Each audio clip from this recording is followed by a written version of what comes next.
You can vote, do all time. Hi. Get this shit I'm out of live. here. Hi, you guys. Sorry about that. How is everyone? What's today? Happy hump day to everyone.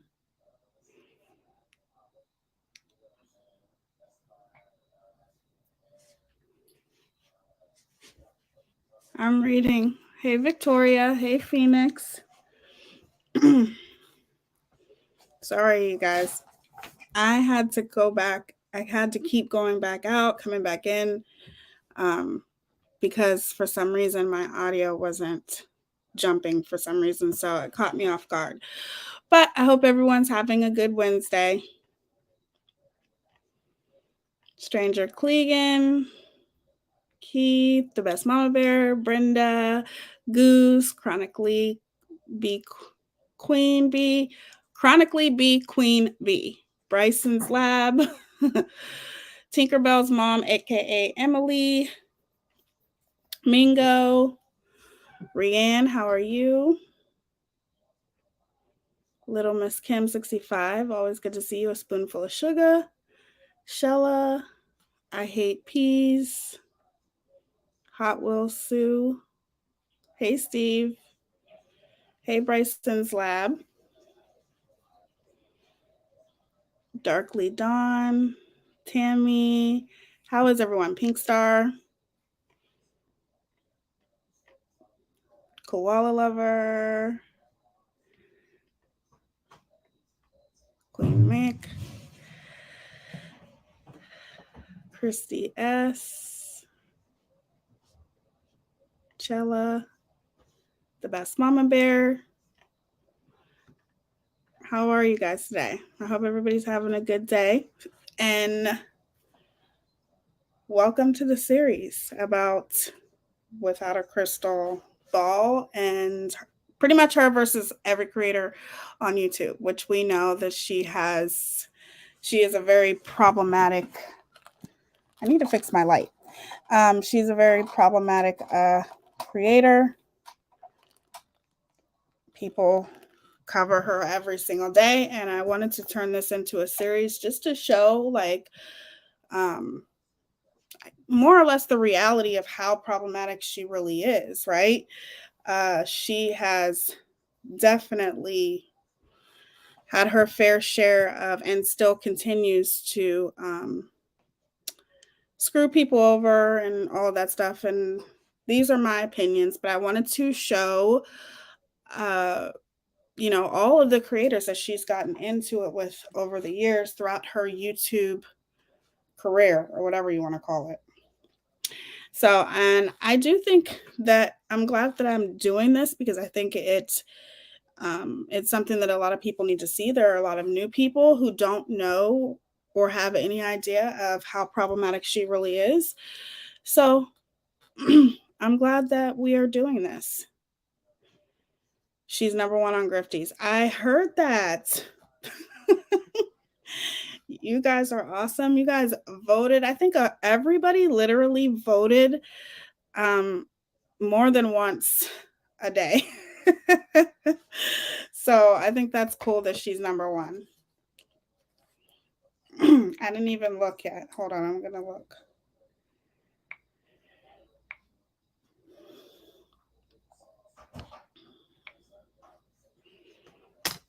I'll look later. She's something else, man. Yes, she is. I vote 4 times an hour all day and at night. I think a lot of people 10 times a day. I vote every time I remember. I think the ones who don't know yet will find out on their own just by her rude ass behavior and then get curious like the rest of us. I agree. I think the majority of people who do already know how she is, obviously you see that on your own and then you start doing research and the reality of it. I think it's more or less the reality of not many people know how many, just like when I showed you guys that list yesterday, not many people know how many creators that she's actually gotten into it with. So you can tell somebody all day, but when you actually show it, it's different. For some people, they're more visual.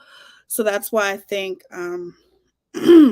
it's a good idea to turn something like this into a series so people can see, even if they do think she's problematic, they may not know how many people she actually has gotten into it with, and not just creators, but we're covering creators right now, but it's not just creators, it's just private citizens, like somebody said yesterday. So it's good to be able to turn that into a series and let people see it on their own. You know what I mean?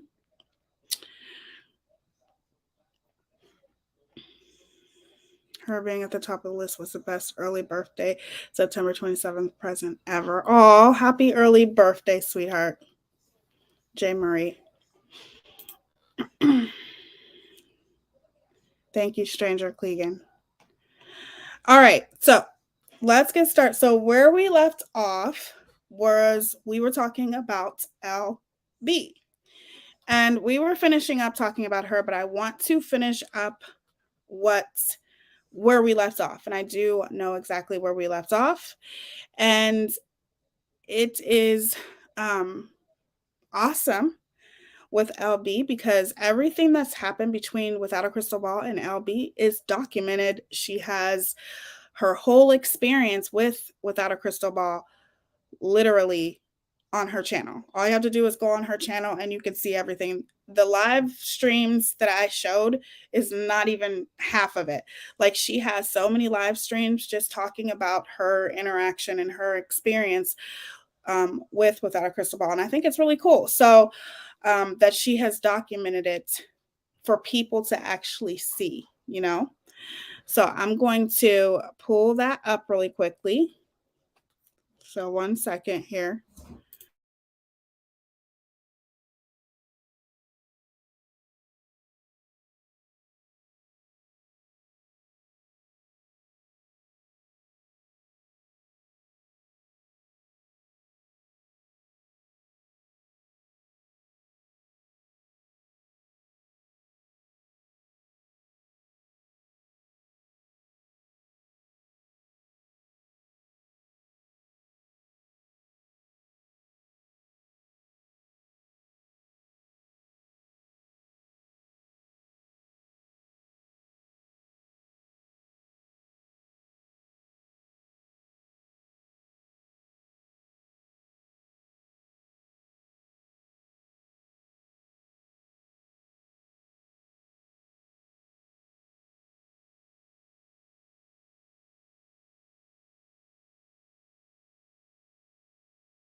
Okay, so we were on part 3.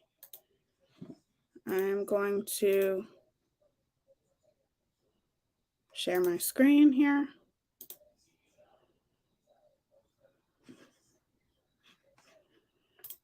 And this is where we left off. So this is where we left off with LB, and she was talking about continuing. It's a 3-part series. We did 1 and 2, and then here is 3. And then another thing too, what I will do is I will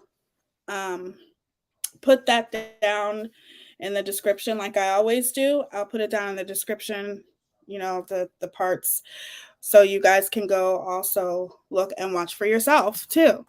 So I'm going to play the rest of this. And for those of you that weren't here, like I said, you can go and catch up by when I put it in the description, so you'll know Yay, I caught another live. Yay, Leah, I'm so glad you're here, Leah.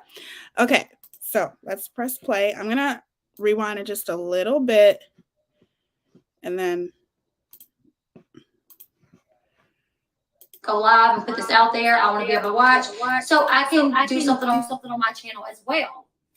Well, she didn't do that, and for whatever the case may be, she actually went live while I was live doing a live stream watching Teen Mom. We were live on my channel, and someone comes in and says, hey, Katie's about to go live and drop more Amber audio. And I was like, oh, goodness, really? So I left my live stream on because we were live streaming Teen Mom, and I ran and got my son's device, and I screen recorded her live stream, or I recorded it somehow in the bathroom. And I was just kind of running back and forth. When a commercial would come on, I would run back in there and I would keep on with my stream. And when it went off, I contacted her and I was like, hey, I didn't get to watch it really because I was on a live stream, but you know, I know that you drop more Amber audio and video.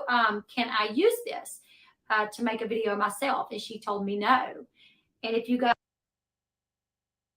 So for those of you that want a little bit of context, and I'm going to give you guys a context, even though some of you guys, there may be some people who come in and didn't see where we had left off. So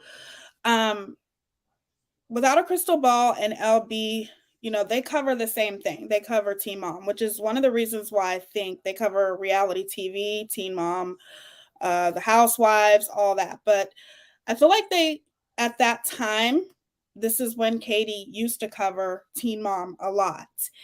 And she, in this particular situation, Katie, that's why I think Katie was trying to take LB down, because I think she was intimidated by LB. But anyway, Katie, LB had called Without a Crystal Ball because Katie had an audio, and this is how history repeats itself constantly. Negative history repeats itself with Katie all the time, because there was an audio, an exclusive audio that Without a Crystal Ball had, and she played that audio, and I'm pretty sure it was the audio between Amber and her significant other at that time or whatever, but Katie had exclusive audio, and LB was going to ask Katie if she could use that audio when Katie was done. Katie and her were live at the same time, and LB said, hey, do you mind if I play that audio on my channel as well? Katie was the only one with the audio, and of course, Katie told her no, because the sources were very particular about the audio. Does that sound familiar? I'm sure it does. Guys, I don't know if you guys remember this, but when the very first video dropped, she got mad at people who reposted the audio. She straight up called other creators out and was like, do not use this. So the second time I was like, I'm going to ask her. I was like, it really doesn't make sense for her to tell people not to use this, because this is how it works. Andrew even said his sister put it out there because they wanted everyone to see it. So when I contacted Katie that night, I was like, hey, can I, take that and do my own little video and, whatever. She was like, no, you can't. She was like, here's a picture of the door. You can do that. She was like, but the family is very particular. They want everything said a certain way. They want the story laid out there a certain way. So they don't want anybody just picking the story up and, talking about it. However, here's a picture of the door. Show that. And I was like, that makes no sense, but that's what I done. I was like, you know what? I'm not going to put this out there. I'm just going to put out there what she told me that I could. And I even said on my channel, I was like, I asked Katie and she said that I couldn't. So this is what Katie gave me permission to post. So here it is. I did reach out to Andrew later on, and he finally did start responding to me. And he said, no, my intentions was not for one YouTuber to get this and sit on it and play it on their channel. It was for everyone to pick it up and play it on their channel, and media outlets to blast it to the masses. It wasn't this thing like she said. So she lied. Katie is working with someone that she views as a victim of domestic violence, and rather doing what they wanted her to do, putting this out there so it could spread like wildfire so everybody could see what they went through, she's keeping it to herself so she could be the only one to make money on it. And that infuriated me again, because I'm like, you're not doing this for them. You're doing. It's so familiar, isn't it? It's always so familiar with Katie. It's the same thing. She did the same thing recently to Molly and Justin. She had the audio. She's the only one who had the audio, and told Molly and Justin that the sources who gave her the audio of Dre McCray and Vaughn only wanted it on her channel. Then weeks later, it turns out that's not true. They didn't care where the audio went. They just wanted to remain anonymous. It's all about Katie and Katie making money and for herself. You know what I mean? She doesn't want anyone else to get in on the piece of the pie or whatever the situation is. It's the constant. Everyone has the same story when it comes to Katie, over and over and over again. So it's crazy because I never really knew this whole story. That's why I'm glad I'm doing this, because I'm learning things for myself. But it's actually really sad how selfish and ignorant this particular creator is. Katie, I'm talking about. Doing it for yourself. You're doing it so you can make the most money possible. She literally told me to tell my followers that if they wanted to hear the audio or see the actual video, that they needed to go to her channel. I done it because I didn't want that fight. I didn't want to be, back and forth. The same thing that she told to Molly and Justin. Can you please send your people over to me, because this is the only place that the audio, this is the only place the sources wants the audio. So can you please tell all, like, this is YouTube, okay? Like, we're all here for the same reasons, and we all want to grow. But if you think for 1 second that you're going to progress and you're going to be stuck at the same place, is all you're talking about nor caring about is your motherfucking self. That's all you care about is yourself. So if you think, that's why I cannot stand her as a person, because she will step on everyone to get to where she is. She stepped on a lot of people. She screwed over a lot of people. She has said horrible things about a lot of people. Okay. And I feel bad for Elle, even knowing the story. And I know it was a long time ago. I wish I would have known her at this time, because Katie really treated her badly, in a very, very bad way. Teaya, she thinks she's always the master of all evidence. She just doesn't play nice with anybody. That's what I'm saying. Like, do you have any friends? I mean, because I don't know anyone that would be okay with being treated like this. This was just Elle giving her the benefit of the doubt. Very much like myself. I like to give people the benefit of the doubt. Does it blow up in my face every time? Yep. Most of the time it does. But especially people who are problematic or people who show their true colors, I can honestly say that it definitely always bites me in the ass. But you still shouldn't let that make you a bad person. Like, you should still try to believe in people. Do the best that you can to believe in people. Forth again. So that's what I done. I told my viewers, like, this is what she gave me permission to use. And if you want to see actual video and audio, you're going to have to go to her channel. Once again, though, it told me that Katie was not being honest. She was not being honest with her followers. She was not being honest with me. She was not doing what the family asked her to do.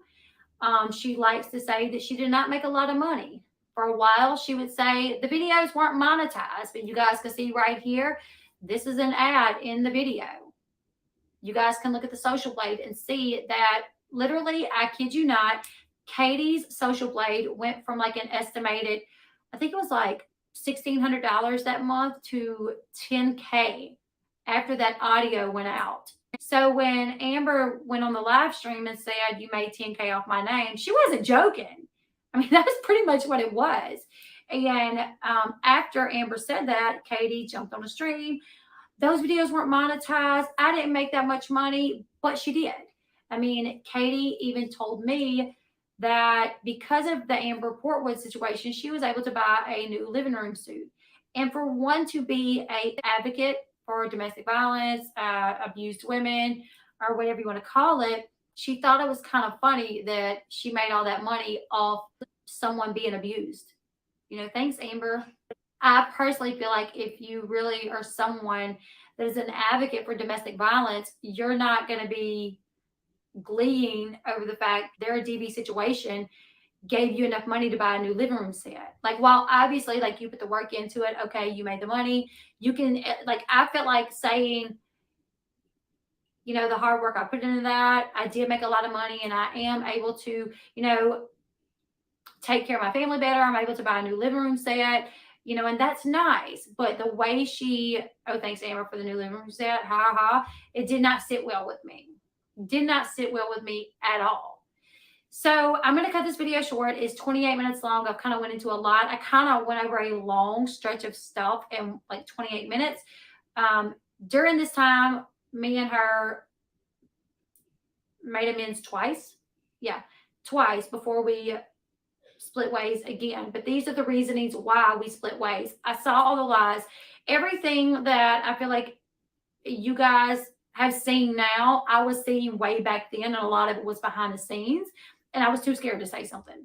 I had a lot of heat. She had Unirock there, and every move that she made, Unirock was there to say that it was the right move, and anybody to speak against Katie, Unirock was doing multiple videos on them. So I was really scared. I did not want people to think that I was just jealous of Katie. I was never jealous of Katie. There's no reason for me to be jealous of Katie.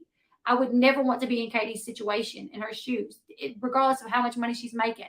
I would never want to be in her situation.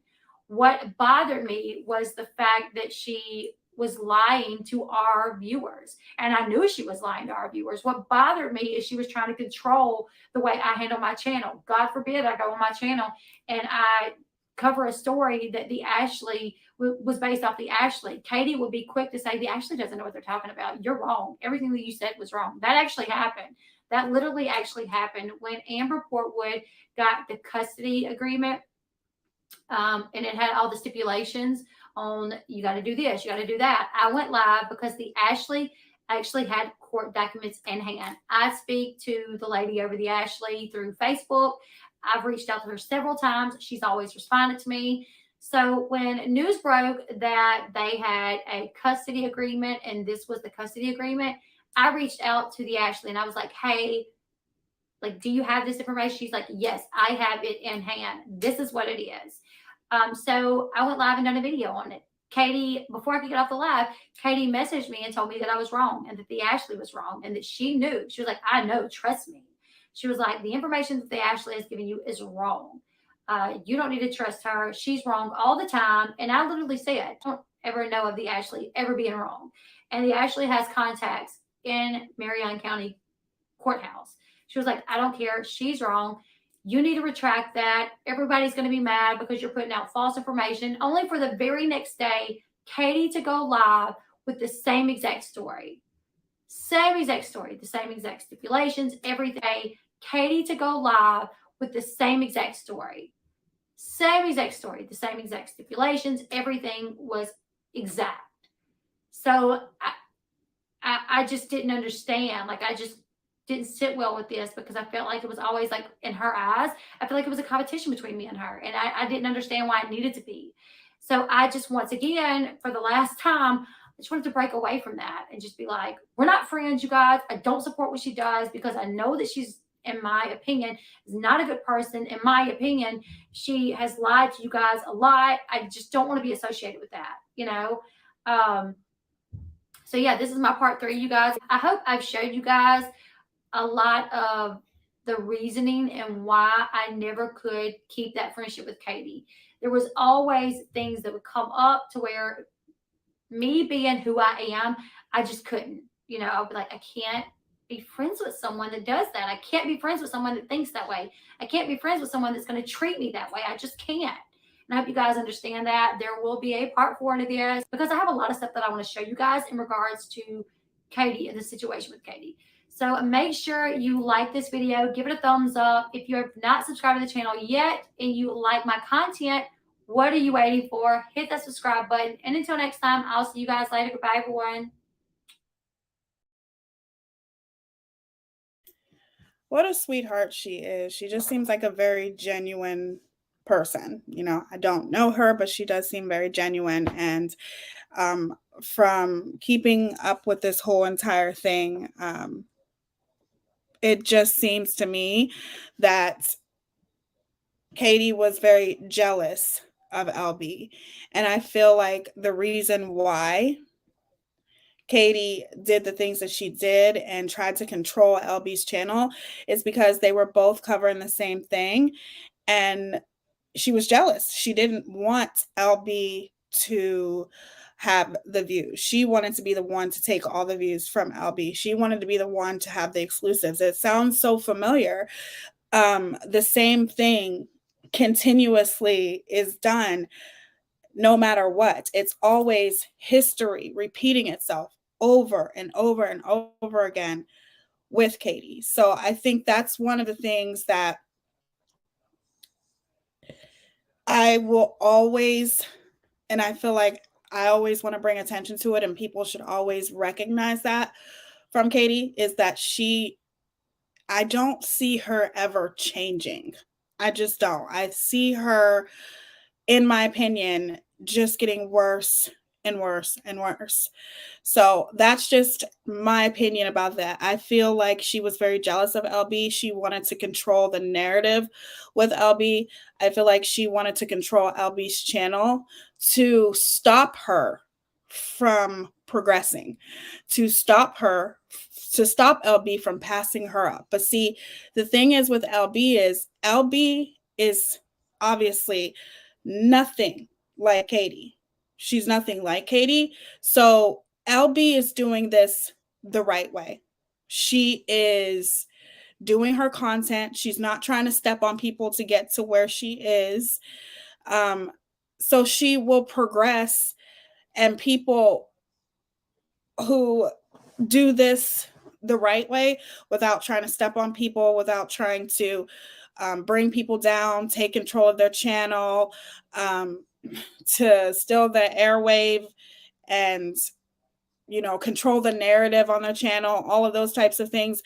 I think that's ultimately what LB or what Katie was trying to do to LB, and it didn't work. Yes, Katie is where she is, but we all know how Katie got to where she is. LB is doing it the right way. She's not going off and trying to hurt people to get to the top. She is focusing on her content, keeping to herself, and at the end of the day, I do feel that she's going to grow and she's going to pass Katie up. A lot of people are going to pass Katie up because just like Emily Baker did, just like a majority of the people who do commentary on Katie will, it is what it is. People are going to pass her up because Katie's not doing it the right way. I wouldn't be fucking surprised if one day somebody takes Katie's channel if she continues to do what she's doing. That may be part of the lawsuit. They may take her channel. That you just never know. Oh, thank you, Christy. Thank you, Goose. Nothing like KJ. Nothing. Thank you, the best Mama Bear. Yes, she is a sweetheart. Very, very much. Oh, thank you, Sparkle. Thank you, guys. You guys are so sweet. But I think that's ultimately what is the deal here. Katie was trying to control LB. She was very jealous of LB. I don't know what it's going to take for people to realize this. Nobody is jealous of Katie. Okay. It is what it is. Nobody is jealous of her. Nobody cares about her. The only thing that people care about when it comes to Katie is the way that she hurts people. The only thing that people care about when it comes to Katie is how her toxicity, the way who she is as a person and the way she hurts people and the way that she screws people over, she victimizes every single person that she comes in contact with. Nobody's jealous of her. People just want her to stop hurting other people. Mental health is serious. You don't know what people are suffering with behind closed doors. I say this all the time because it's important to say this when it comes to someone like Katie. There's a whole bunch of problematic people on here.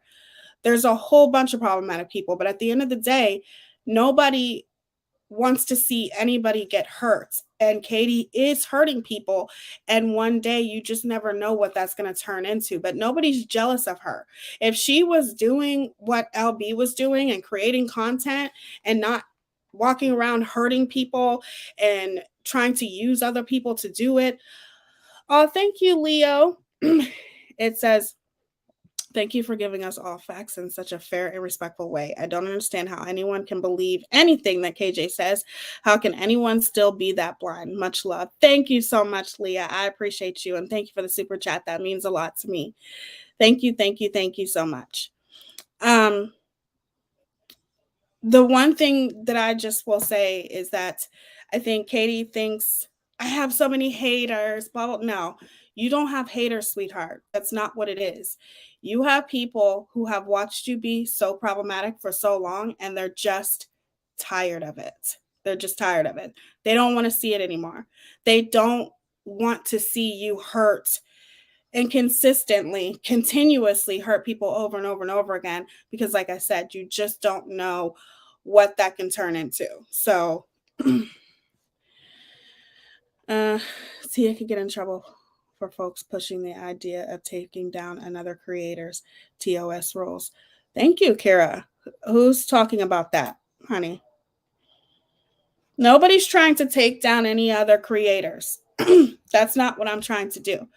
I'm trying to bring awareness about this creator, but in no way, shape, or form am I trying to take Katie down or take her channel. I'm saying ultimately, if she doesn't stop the horrible behavior that she continues to do over and over and over again, she could get in a lawsuit. This is almost like a warning to her. She can get in a lawsuit where somebody could say, the stipulations with that lawsuit or the settlement with that lawsuit could be, I want your channel. I'm just saying it could happen like that. It's a warning.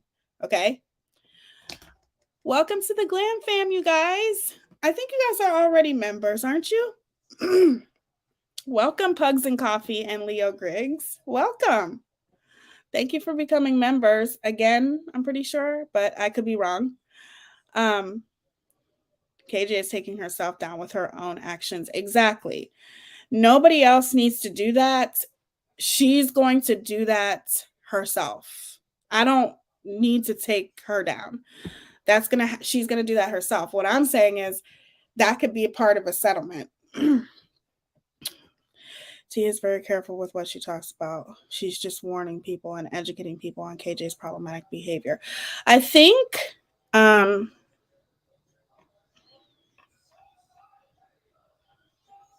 on, let me go up because I think she may have been talking about somebody else.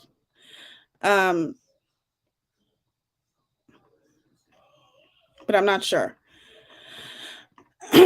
Because yeah, that's what I thought, Kara. She meant the chat, not me. Somebody in chat may have said, we need to take her channel down or something, and that's not what we're trying to do here. We're just trying to bring awareness about her. I wish that Katie would just stop hurting people and be a decent human being. Then go ahead on with your channel and have a wonderful life. Okay? But when you're hurting people and you're stepping on people, and how I've watched the way that she has treated Ms. Letitia, Ms. Lynette, Marvin Sr., even Marvon, that's problematic.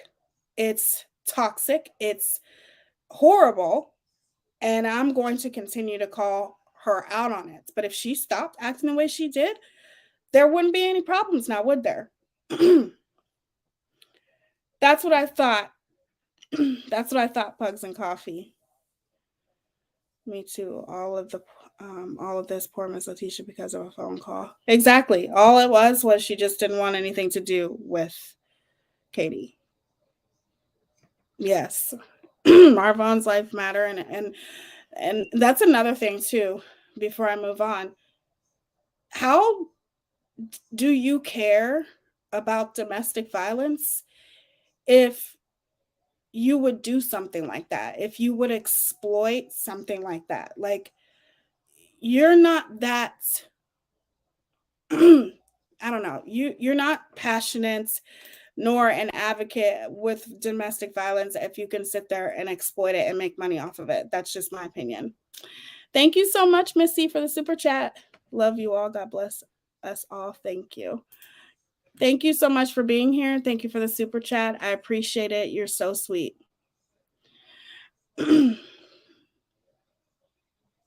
So that would be just punishment for her. I think she'll be the cause.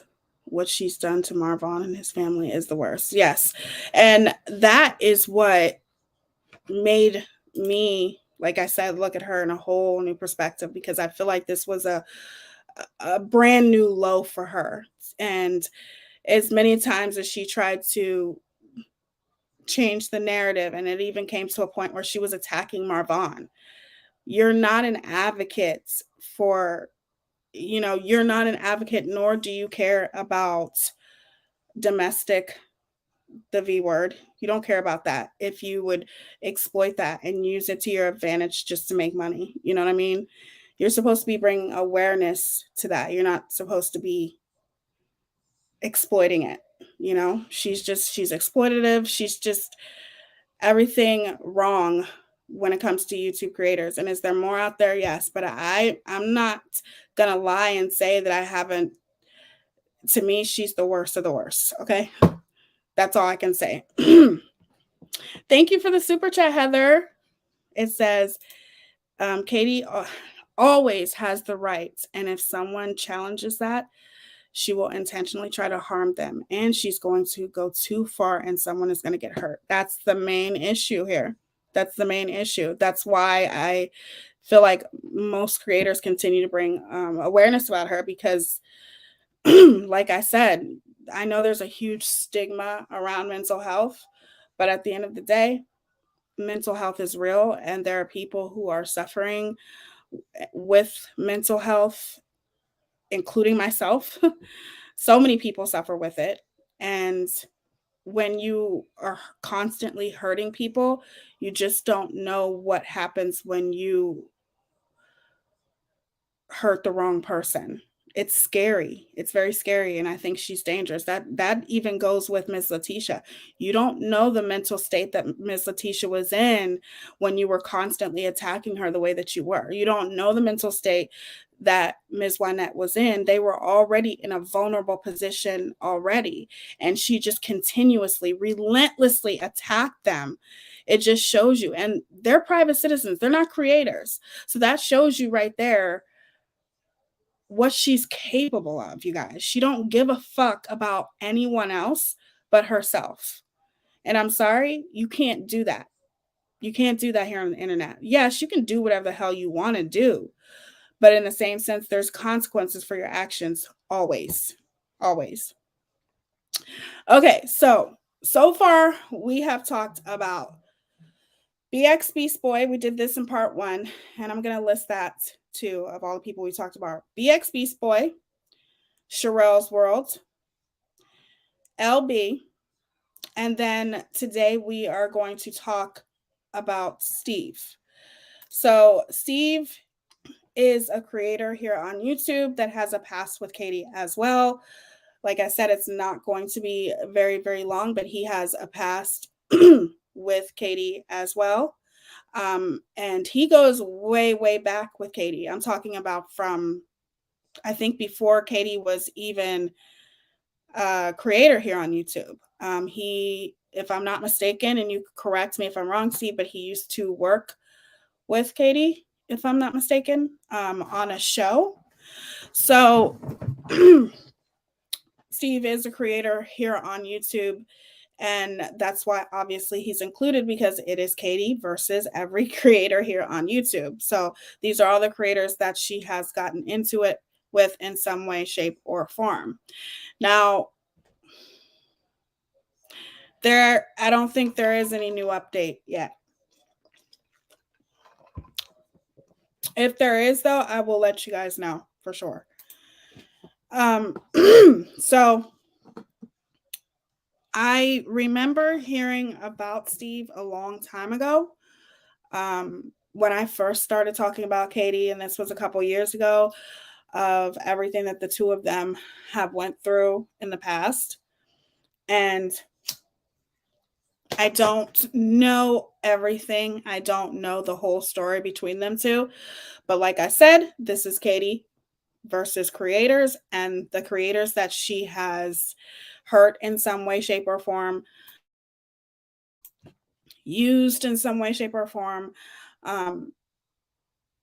started rumors about in some way, shape, or form. This is any creator that she has gotten into it with. And we are now on number 4, and it's Steve. So, Steve, if you want to guide me to a channel where you go in depth about talking about your experience with Katie Joy, you can send me the link, or I can send you the link and you can come up and specifically tell your story of what happened with you and Katie Joy. That's up to you, and you can let me know in the comments below. Yes. So basically, a lot of people don't know Steve's story. Some people do. And, oh, Stranger Clegan, I love you, girl. See, I don't see it on here. I'm so sorry that I didn't see it. I always miss it because I can't see it on StreamYard. Darn it. Hold on. Let me pull it up.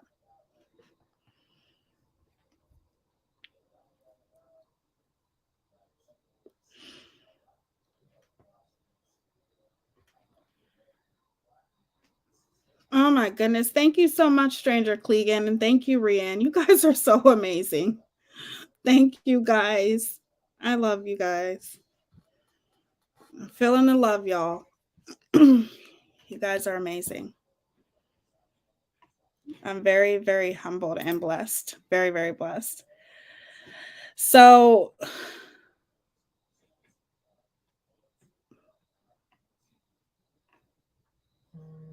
okay.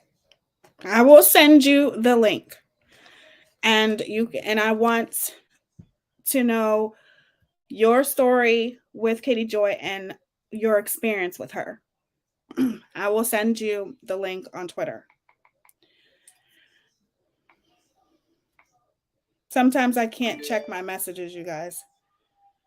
Thank you for sending that to me. I didn't even see that. Okay. Let me send this link real quick.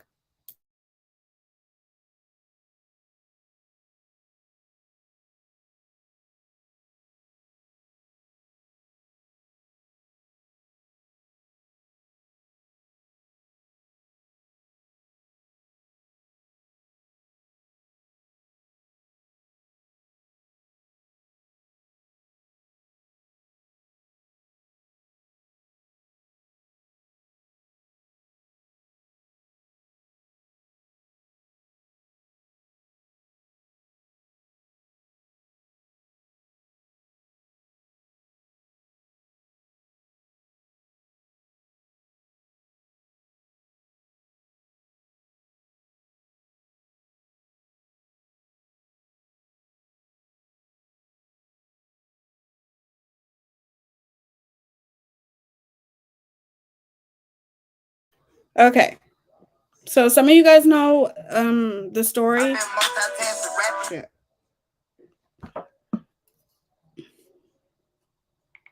Hold on, let me turn this down because that's actually a song, and I can get, what do you call them things that they give you? Okay. So some of you guys know the story with Steve and Katie. Some of you guys don't. But like I said, since we're doing this series, I have no problem listening so you guys could hear this story, or I could pull it up. Let me read some comments here. My first name is Marcella. I like that name. That's a beautiful name.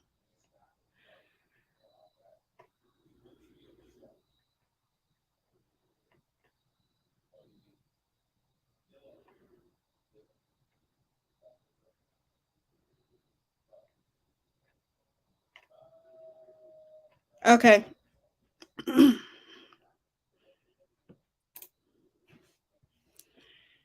Hey, Steve. Are you there?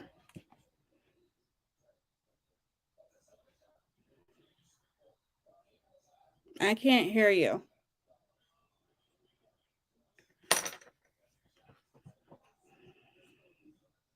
I love you too, Ruby.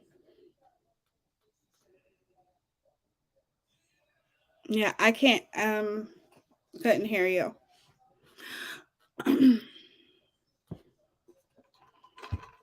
Okay. You there?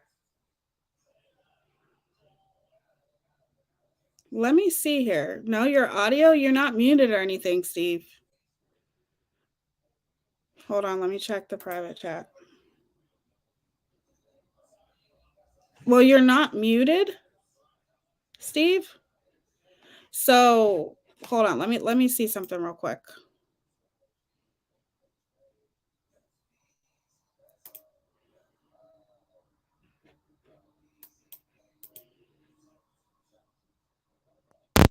How about that? Is that better? Yeah, I can hear you now. Oh, you can hear me now. How's that? Yeah, I don't know what. Yeah, I don't know what might have been loose connection. Anyways, how are you tonight? This is the first time I've actually spoken to you, I believe, isn't it? Yeah.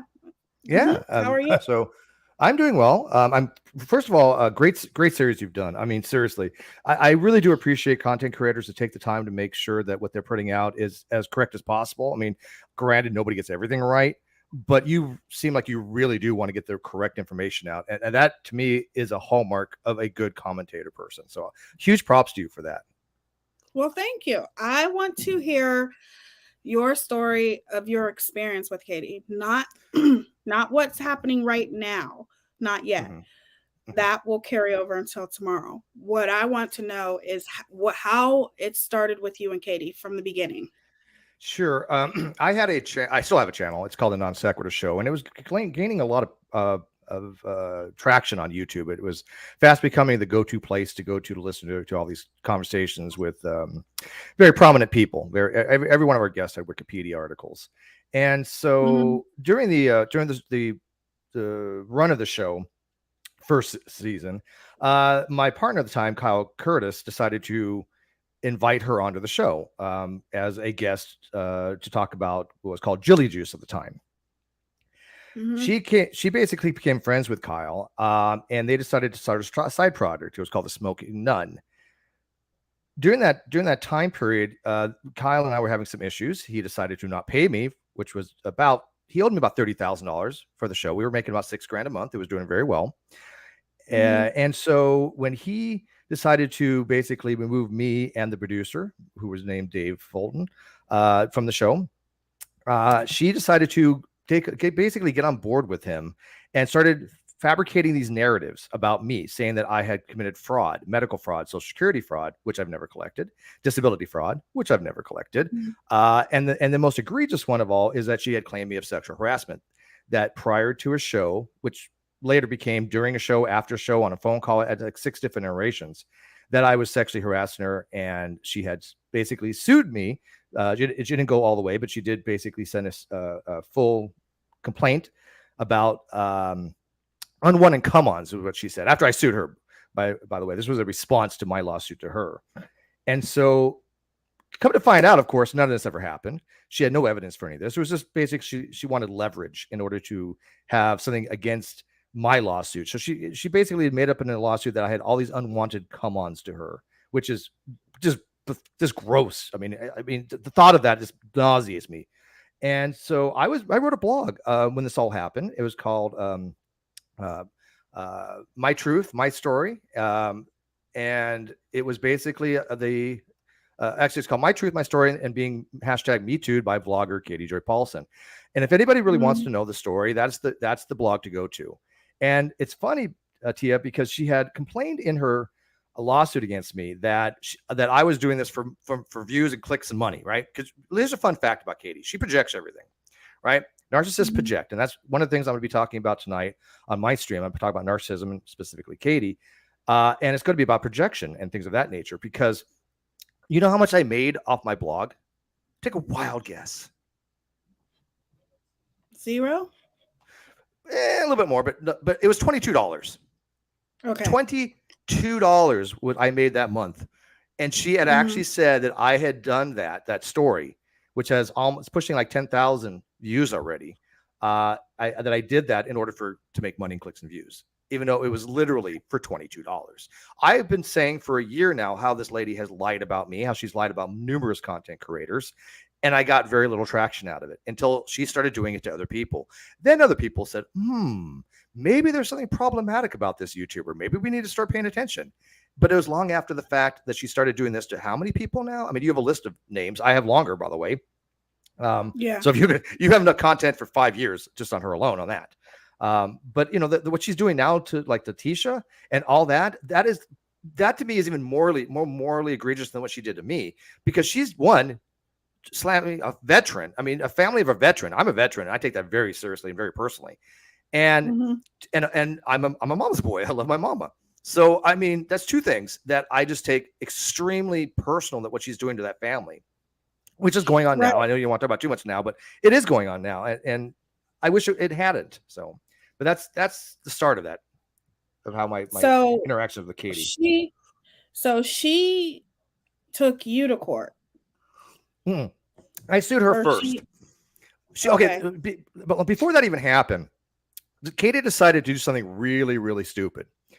We could go figure, right? She decided to try to use the legal system to silence her critics. She had already been doing false DMCAs, which she said she doesn't do. I have proof that she does. She had falsely DCA'd a video of mine called Katie Joy Paulson DF of the Year, because she didn't like the content. It was basically like the Grifties, but it was done by Red's Rhetoric. She did DMCA that. I have the proof of that from Without a Crystal Ball LLC. So her saying that she doesn't falsely strike channels is a lie. And when I sued her, it was because she had claimed a couple different things. One, she had filed 3 TROs against me and 2 other people, 2 other content creators, all of which were dismissed. But the TROs she said about me, there was 29 things in her affidavit. I think 27 of them had falsities. It was unbelievable what she told the judge. She had told the judge that when her and I were in a quote room together, when the other host left the room, I had began to somehow sexually harass her. I have never met this woman in real life. I've never been to her state. We were in a V call together, like Zoom kind of. That's not a room. And she tried to mislead the judge in order to get an ex parte TRO, which was granted. And I got an HR hearing scheduled. I got a lawyer, fought it. She dismissed it under an NDA that neither of us could basically disparage each other. And she was going to sue me and Sherelle's World. Right. So she put out a notice that she dropped the case in order to sue Sherelle and I. And Sherelle and I were kind of working on a project together at the time. I'm not going to get into the details in that right out of respect for your audience, but it fell through kind of. And I think a lot of it was due to Katie Joy. And she was going to sue Sherelle and I. And so I just took basically the first step, because I said, look, I'm going to be preemptive here. She's lying about me. She's lying about everybody. And if you want to read the copy of the lawsuit, I will be happy to send it to her and her complaint. It's all public now. And I gave her a defamation lawsuit because she had said in the lawsuit that during the TRO, the judge, sua sponte, meaning on the judge's own initiation, right? Well, not by any legal motion, but sua sponte, the judge thought the evidence was so egregious that she had the judge had put the TRO under the Violence Against Women's Act, VAWA. She made a point of this to tell her audience and to push this narrative through Unirock and his sycophants that Steve was so bad to Katie Joy that the judge decided to put this under VAWA. This was an outright lie, of course. My lawyer said, nope, this never happened. The VAWA called fair credit and use, I believe, or something like that, is something that is in every domestic violence HRO form for Minnesota. It's in every single one of them. She lied to people saying, oh, look, the judge put this in there. No, it's pro forma. It's on every single form. And in order to be under VAWA. What's a DMC? Just to a DMCA, Digital Copyright Millennium Act. Okay. Basically, if you're using somebody else's content, right, they can file what's called a DMCA. You get a strike on your channel, right? Yeah. And she was falsely striking channels. Okay. And one of the ones she was falsely striking was mine, because she had said I used her content, which was a small clip, but it was transformative. And anybody who knows YouTube knows that you can do that. It's called fair use, right? So she did do DMCA. She absolutely, unequivocally did. I have the evidence that she said she didn't. But she was trying to shut down my channel. She was trying to shut down me. She was trying to shut down Leslie Bass. I have the evidence that she was asking for trolls to go false flag both my channel and Leslie Bass, who I've had on my channel many times. I did a huge fundraiser where I was a super chat drive for her to help her kids get presents during Christmas that Katie blew way out of proportion, if you remember that. Yeah. But the whole thing with the VAWA, I lost about $8,000 on that. I lost a lot of subs. I lost a lot of standing in the community because she had lied to people saying I had this. My actions were so egregious that the judge did something to put it under a special thing against Violence Against Women's Act, which only applies to a domestic partner or to somebody who's familiar with somebody, right? You have to know somebody to be under domestic violence. You cannot have a domestic violence thing under VAWA if you've never been in the same state with the same person. It makes no sense, right? So I sued her for that because I lost a lot for that, and I'm still $10,000 down. And so I was like, yeah, I could sue her for this. But then Todd Chrisley came along with his lawsuit, and 7M came along, and they're going to win. They're going to get money out of her. I guarantee it. My lawyers did a whole analysis in the 7M case, and they're like, yeah, this is good.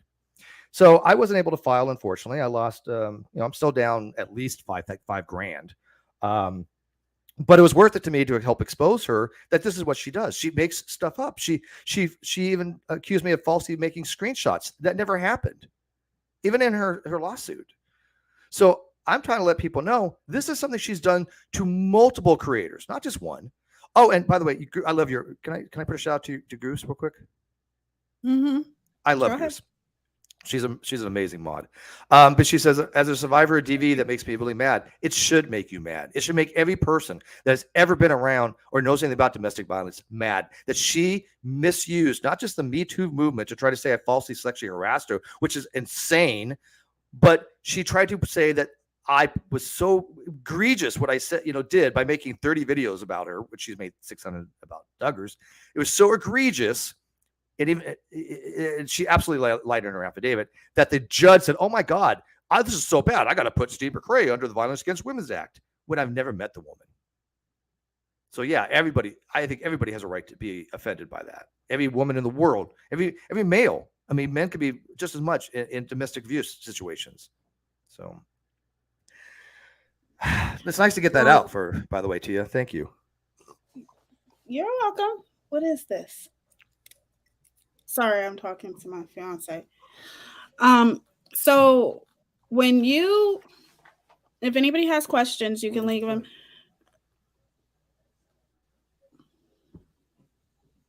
What is that? And I have all this evidence on my channel, by the way. So if anybody's asking for this, I have it all. EKC has it all. Nikki has it all, who I adore. Nikki. Okay, Nikki 38. Mm-hmm.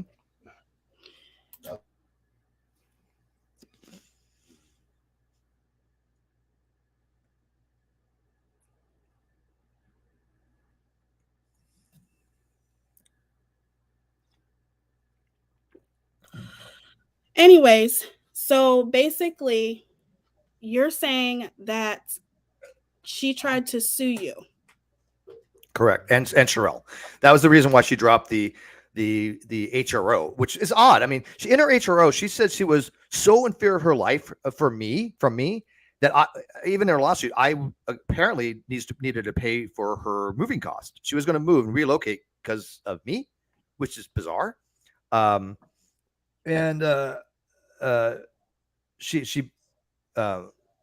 sorry. What'd you ask? I'm trying to read the live chat too, but what'd you just say?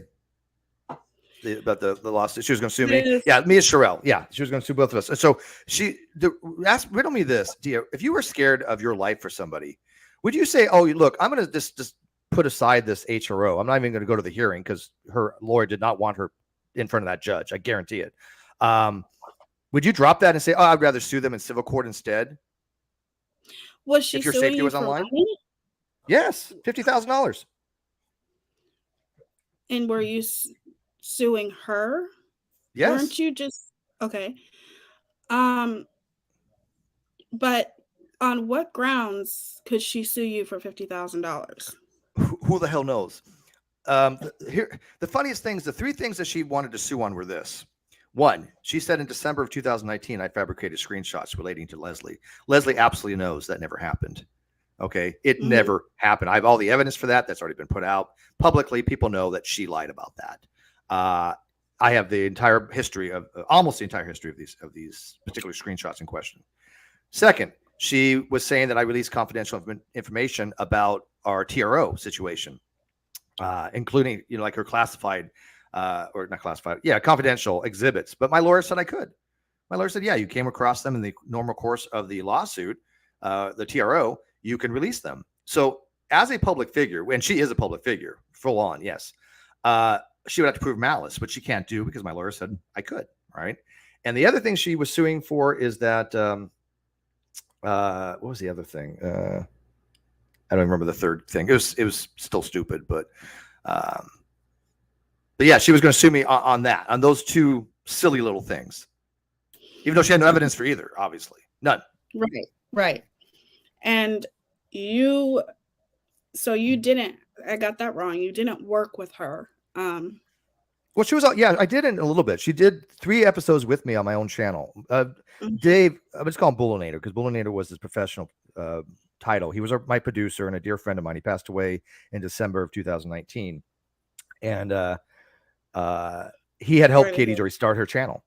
Because my crooked partner was going to do a spinoff with her called, like I said, The Smoking Gun, which was supposed to be on another channel, but that didn't come to fruition because he tried to steal the channel from me. And I do absolutely think that Katie enabled him. She lied and said, "Oh, Steve accused me of stealing $60,000. No, it never happened.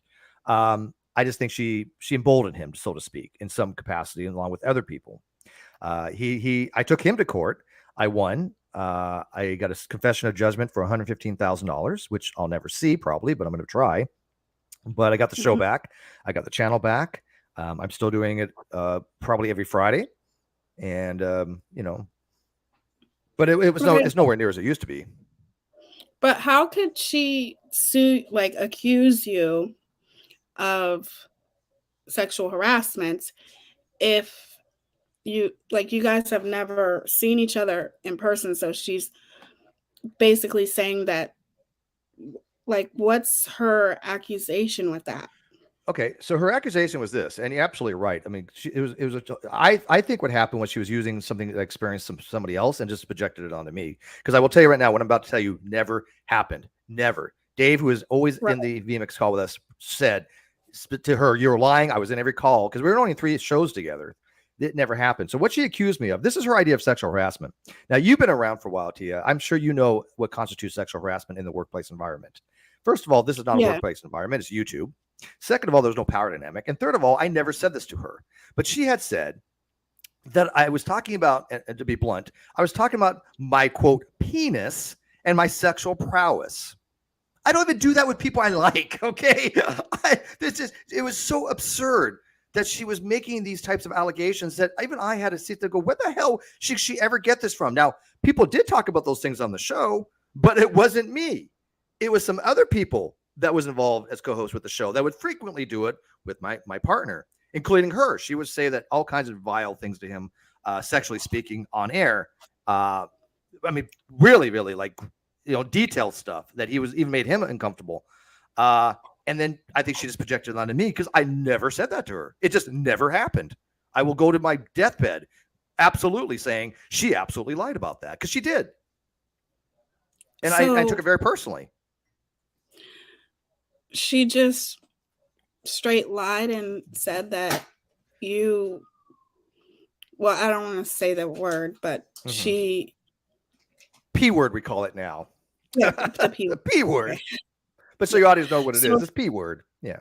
So she accused you of that, but she obviously didn't have any proof. So people believed her? There was people initially that believed her. But of course, what happens? Okay, Teaya, what happens when people ask Katie for evidence? What's almost always her response? To block people. She has blocked every single person that has asked her for evidence for this. And then her story changed. She started talking about how it happened during a live stream. In fact, even in the complaint that I have, and I'll give you a copy if you ever want to read her lawsuit against me, she has said that this took place during a live stream, which never happened. She also said that Kyle and I got in an argument during a live stream. Never happened. It was actually prior to a live stream. It was recorded that I recorded it off air. So she couldn't get fundamental facts right. And even fun facts, she got my location wrong. In her lawsuit, she put me as living in Minnesota, Elk River, Minnesota, which I don't even know where the hell it is. It's somewhere near, I don't know what the hell the capital is, whatever it is there. But I've never lived in Minnesota. I've never been in Minnesota. She couldn't even get my location right in her lawsuit. It was completely pulled out of her ass, so to speak. Sorry, but pulled out of her butt. Okay, it was just ridiculous the amount of errors in her complaint. Same thing with her affidavit. I mean, when you sue somebody, shouldn't you think that you get, for jurisdiction purposes, know what state they're in? I'm in California. I've never been to Minnesota. Right.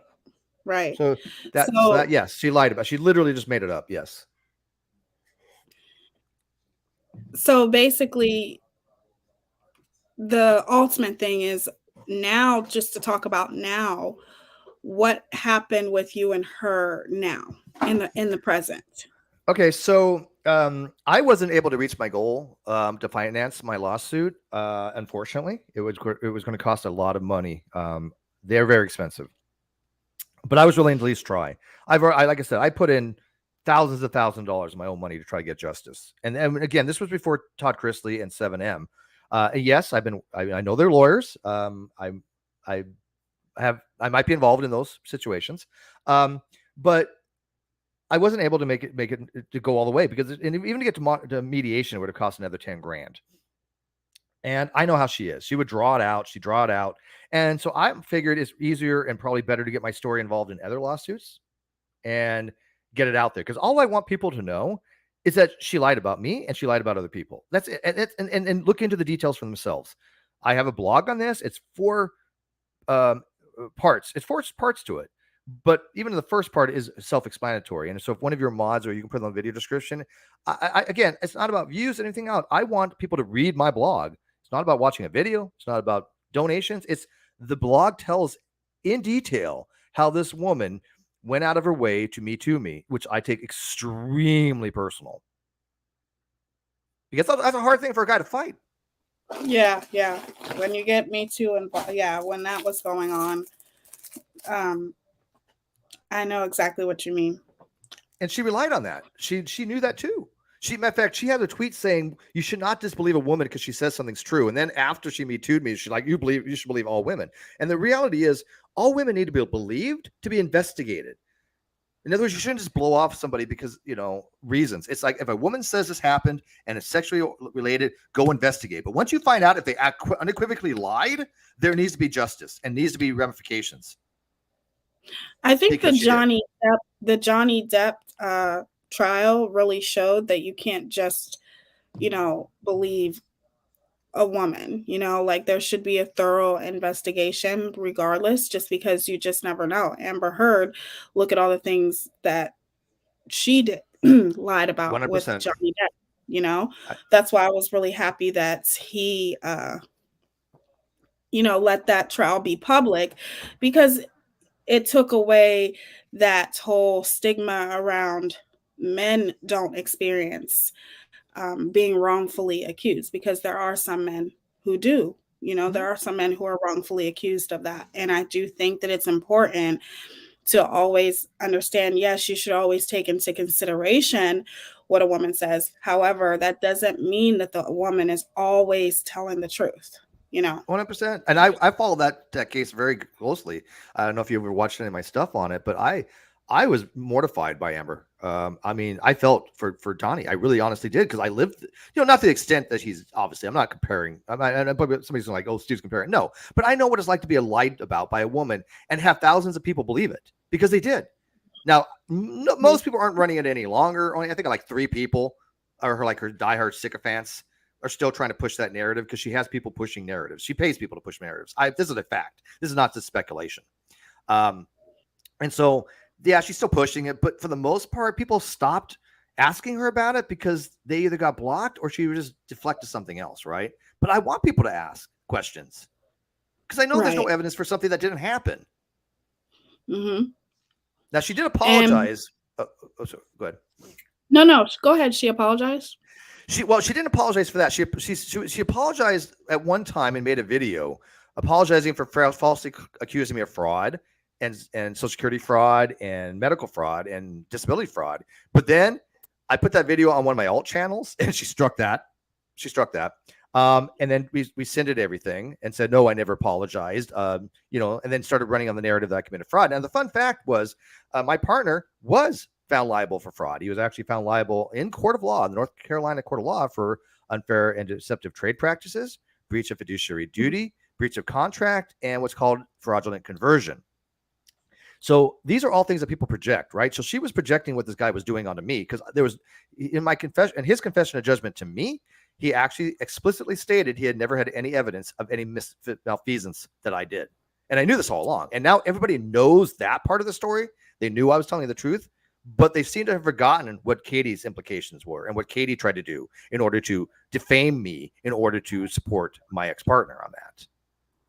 That's what I think is very telling, because these things have to be kept being brought up, because if not, history repeats itself. It's happening now, even though she's not really talking about me, but it's happening with other people. Mm-hmm. And how does that feel because I feel like it started off with you. I was pretty much ground zero. For anything happens on YouTube, blame me. Yeah, and I mean that actually kind of seriously. I do take partial responsibility, because it was my channel, but at the same token, we never really got along that great, and I wasn't out there promoting her. But my producer, who I loved like a brother, he went out of his way to help her, and she didn't have many subs, and all of a sudden she started blowing up because I didn't talk about her for a year. And so you ask me how it feels. It hurts that she has done this to people, and I didn't do enough to stop it, or I caved in with an NDA, even though that was my lawyer's suggestion, merely because I was like, okay, I can still do commentary on her, but I can't disparage her. Okay, fine. But people were telling me, hey, Steve, let us do the hard work. Let us take care of it. You've done enough. And so I focused on my other stuff. I focused on my stuff that I enjoy doing, and in that time period, she grew exponentially, and I kicked myself in the ass for that, because people didn't want to. Your fault. I know. I know it's not my fault, but you can't control somebody else's behavior, But I see what she's done to people, and unlike her, I actually do feel empathy for people. It freaking bothers me. It really does. Mm-hmm. Yeah. I mean, I don't know the whole McCrae situation extremely well, but as a vet, it's just ungodly what she did to that woman, and the whole super chat and the GoFundMe stuff, which was none of her business. Mm-hmm. None of her business. And she throws in Aaron. Yeah, people suck. Yeah, mm-hmm. Aaron had a brilliant thing she said about Katie, and I don't remember the whole thing, but it went something along the lines of, what Katie does is she offers help, and then when you don't want it, she throws a grenade in, picks up all the pieces, rearranges them the way she wants, and then gaslights you about her new narrative. That's her playbook. Right. And one person said, do you think that she's behind the nonsense channel. You and I are probably going to disagree on that. Look, I'm going to say this. I do believe that she's involved with the nonsense channel. I believe there could be multiple people involved in the nonsense channel. I don't listen to it too much, but there's the fact that the nonsense channel only talks about one really specific thing leads me to believe that it's not her. Plus, I did take a voice sample and I took down the pitch like 20%, and the voice sounds nothing like her, although the cadence and the words are, the voice is not. So I think she's on the Facebook. I do think she has access to that Facebook account, but not the YouTube channel. Does that make sense? Yeah. Is that possible? I think she's behind it. From me, that's just my opinion from the things that I've seen. The nonsense channel is mostly talking and perpetuating Katie's narratives. They pretty much she pays people to do that. Yeah. But she pays people to do that. She has a PR team and she has a full-on troll group. And I mean a very serious, very professionally organized troll group that does this for her. And it could be somebody else, but I still believe if it's not her, she's still behind it. Yes. You know what I mean? I think she's behind a lot of things at this point. A lot of things in that, you know how later on you connect the dots and go, holy crap, I didn't think about it like that. But now that somebody brought that up, you go, yeah, that makes sense now. Yeah. That's her. And then, I think. Yep. Orion wants to know the $1 million question. What do you think her objective is? What is her that's motive? easy. That's easy.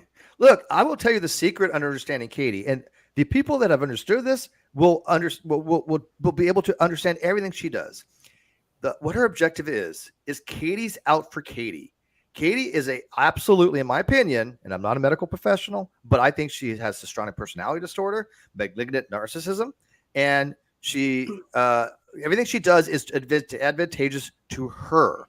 If she does something that pretends to be empathetic, it's to her advantage. Her objective is to get the attention on her that she craves. It's all about narcissistic supply.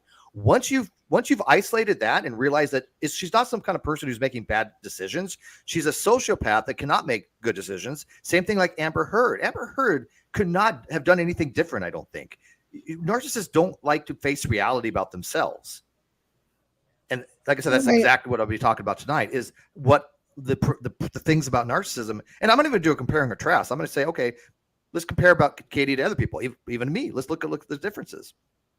So that's her objective. It's just all for Katie. That's it. And let me see if there's any more questions.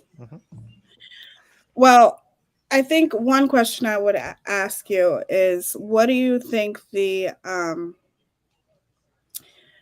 what do you think about people who are saying that you are like overly obsessed with Katie? What do you think about that? And I don't even know what that means. Here's my obsessions. I happen to like philosophy and I like science. I want to go do what I want to do. I do philosophy videos. I would love to never say her name ever again. I didn't for a year because I didn't want anything to do with her. And look what happened.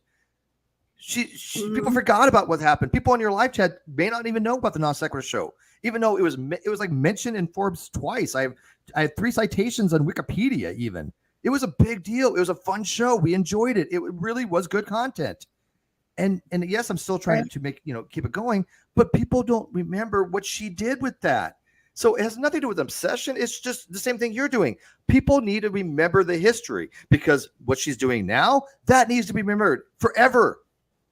Forever, what she's doing to that family. That's it. Right. How is that obsession? I swear, I'd much rather talk about something else than her. You blame me? Yeah, that is probably one of the things that I've heard. I've just heard people saying that, and I wanted to know what you thought of that. That's what I think of it. If she would have vanished, and never be on the internet or hurt another person, nobody would talk about her anymore. And we can go on doing what we like to do. I do, shows about, I have famous philosophers come on. I got scientists coming on. I got actors coming on. I mean, I've had on like Lucifer from Supernatural, that guy, Mark Pellegrino. I like to do interviews and I like to do entertainment. I don't want to deal with her. I don't do the commentary stuff. Community. I don't do the beauty community. I don't watch Teen Mom. I don't watch the Duggars. I don't watch reality TV. So it's not like I'm in any competition with Katie. We're completely different universes. So Why do you think people say that then? I think that would be my question to ask. Because the same reason why they project everything else. Narcissists, what they tend to do, and people that have sociopathic tendencies tend to project their own traits onto others. Matter of fact, it's a coping mechanism, so to speak, right? And one of the things that they definitely do is call people things that they are themselves. Matter of fact, she said to people that, Steve, don't listen to Steve. He's a malignant narcissist with flying monkeys. Well, okay, who has flying monkeys? Her. I don't have. She said I was in charge of a troll group. Really? Name one person. Right? It got so bad, and this is a true story to you. It got so bad that there were people in that side of the fence that had called a American journalist by the name Frank Parlato Jr., who broke the Nixium sex scandal, and tried to get him to investigate me as being a sex cult leader. Wrap your head around this. But this was all these narratives that people pushing. I happened to get in touch with the guy. He ended up being a co-star on an episode of mine because he liked my content. But this is what they do. It's called LARPing, live action role playing. And so she has enlisted a lot of people, including Unirock, to push these types of narratives. Oh, you're obsessed. Yeah, Unirock works for her. Absolutely. How do you know Unirock works with her? Because there's receipts. She has made, Todd Polson said that he had paid Unirock, but he didn't perform. Unirock, I know for a fact, will put out misinformation to the highest bidder. He's done it before. And she's always super chatting him and always giving him money. And there's a lot of things that he's just completely did a 180 on after Katie Jory got involved, and money seems to be flowing towards his direction. That's why I call him PayPal Unirock. So yeah, Todd Polson and her husband admitted that they paid him. That's been out there for quite some time. I didn't know that. Mm-hmm. Yeah, he's basically he's a disinformation person for hire, and it goes real deep. He used to be involved in the QAnon stuff. Remember that? Yeah, but he didn't do as much as he thinks he did. But I just did a story with that with Nikki. But anyways, about when it come to Katie, like I said, she will, whatever she accuses somebody of, she's probably doing it herself because she tries to preempt people. It's basically cutting people off at the pass. It's got a preemptive strike for a narcissist. Is that, this person, I'm going to call them this. I'm going to say that they're defrauding the government. I'm going to say that they have tax problems. I'm going to say that what do you think she does all that background check on people for? She wants dirt. Right. To do these preemptive strikes. So that's the reason why that people say, these things about me. I couldn't care less about Katie as far as that. I hate her. Sure. I admit that. But my thing is, I loathe her. I really do. But if I have never wanted to hear her name again or talk about her, if every content creator never mentioned her name again, I would love that. Yeah. Yeah, I get what you're saying. Let me think hold on. There might be some more questions that I have. Can I ask if anybody's read my blog yet on her? Well, I don't even know how to go. Are you talking about on Reddit? No. I give it to you on Twitter, my blog, greatdebatecommunity.com. That's called My Truth, My Story, Me Too by vlogger Katie Paulson. That has all the information people need. Oh, no, I didn't. So you just go on the internet and do it. Yeah, I have 3 domains, and one of the domains is the greatdebatecommunity.com. And my story is on there for anybody who wants to read it. It's been out there. Renell says, "Did you read what Renell said?" No. Read it in the chat. No, I didn't. I didn't even see what she said. Hold on. Renell said, "Hi, beautiful lady. Don't get too close to Steve, or you're going to become my sister wife." That's another thing they put out. It seems like anybody who talks to me becomes a sister wife. I've never even watched the show before. I know nothing about sister wives. I mean, I'm flattered, but what is the sister wives thing? There you go. There's a question for what is that? It's a show. I don't know. I've never watched the show. But why is people saying that about you? Like apparently because it's a cult. Yeah. Apparently Aaron is. Aaron's a cult in my cult. Renell's in my cult. I think you're supposed to be in my cult. Nikki's in my cult. First of all, it's like, wait a minute, why can't guys be like a sister husbands or would it be a brother husbands? I guess why not? But yeah, that's the whole narrative. It's ridiculous. It is so silly because that's what she knows about. Katie does know about cults, although she gets them from other people. So what she does, she projects it on other people. Oh, they're not. There's those people over there. Don't listen to them. They don't have real information. They're just a cult. Come on, what? Right. Look. Here's my background, Tia. Straight up, I was a naval nuclear mechanic in the Navy. I went through Naval Nuclear Power School. I did 6 years in the Navy. I went 3 tours over in the Gulf, Desert Shield and Desert Storm twice. I had 4.0 evaluations, and they'll spin them and go, oh, look, Steve's pretending to be a war hero of some kind. No, not at all. Not a war hero. I was in a combat zone, and I'm proud of my service. But I've lived my life with honor and integrity. I did 20 years in retail, all the way from assistant store, manager, all up to assistant district manager. I've done the gamut. I do loss prevention now. I do security. My reputation is very important when it comes to that, right? So when people do background checks, I've already had them done, people. I've never had anything in my record, never been arrested, never had anything of the sort. But that's what they look for, dirt. And they couldn't find dirt on me. So here's what Katie Joy does. If she cannot find dirt on you, she will manufacture it. Straight up manufacture it. Like she did with me. And Renelle is well familiar with that. Because she's gone after Renelle, and she's, so that is how her playbook is. And so, yeah, I took it very offensively when she was accusing me of stuff with the non sequitur show that never happened, like this whole sexual harassment or fraud. And it ended up, again, documented in the legal case that my partner was the one that stole the money, the one that, committed the actual fraud. Now, he is on the hook, and hopefully I might one day see a dime. But I live very frugal. I don't have a lot of material stuff, but I wanted to get justice.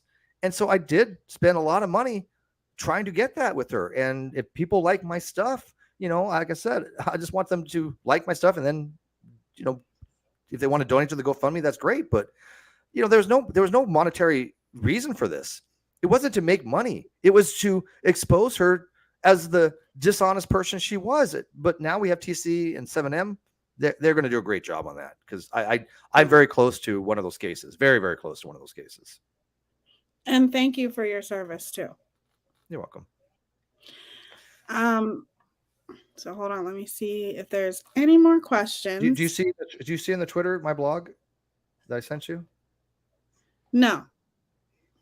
One thing you have to be patient with me with is Twitter. I know. She's not a Twitter fan. And I like Twitter. I'm trying to get more into it, but I'm not good with it. I'm not gonna lie. I can email it to you if you like. Yeah. Would that be better? But you don't check your email either. I sent you one earlier. It's your blog, right? Yeah.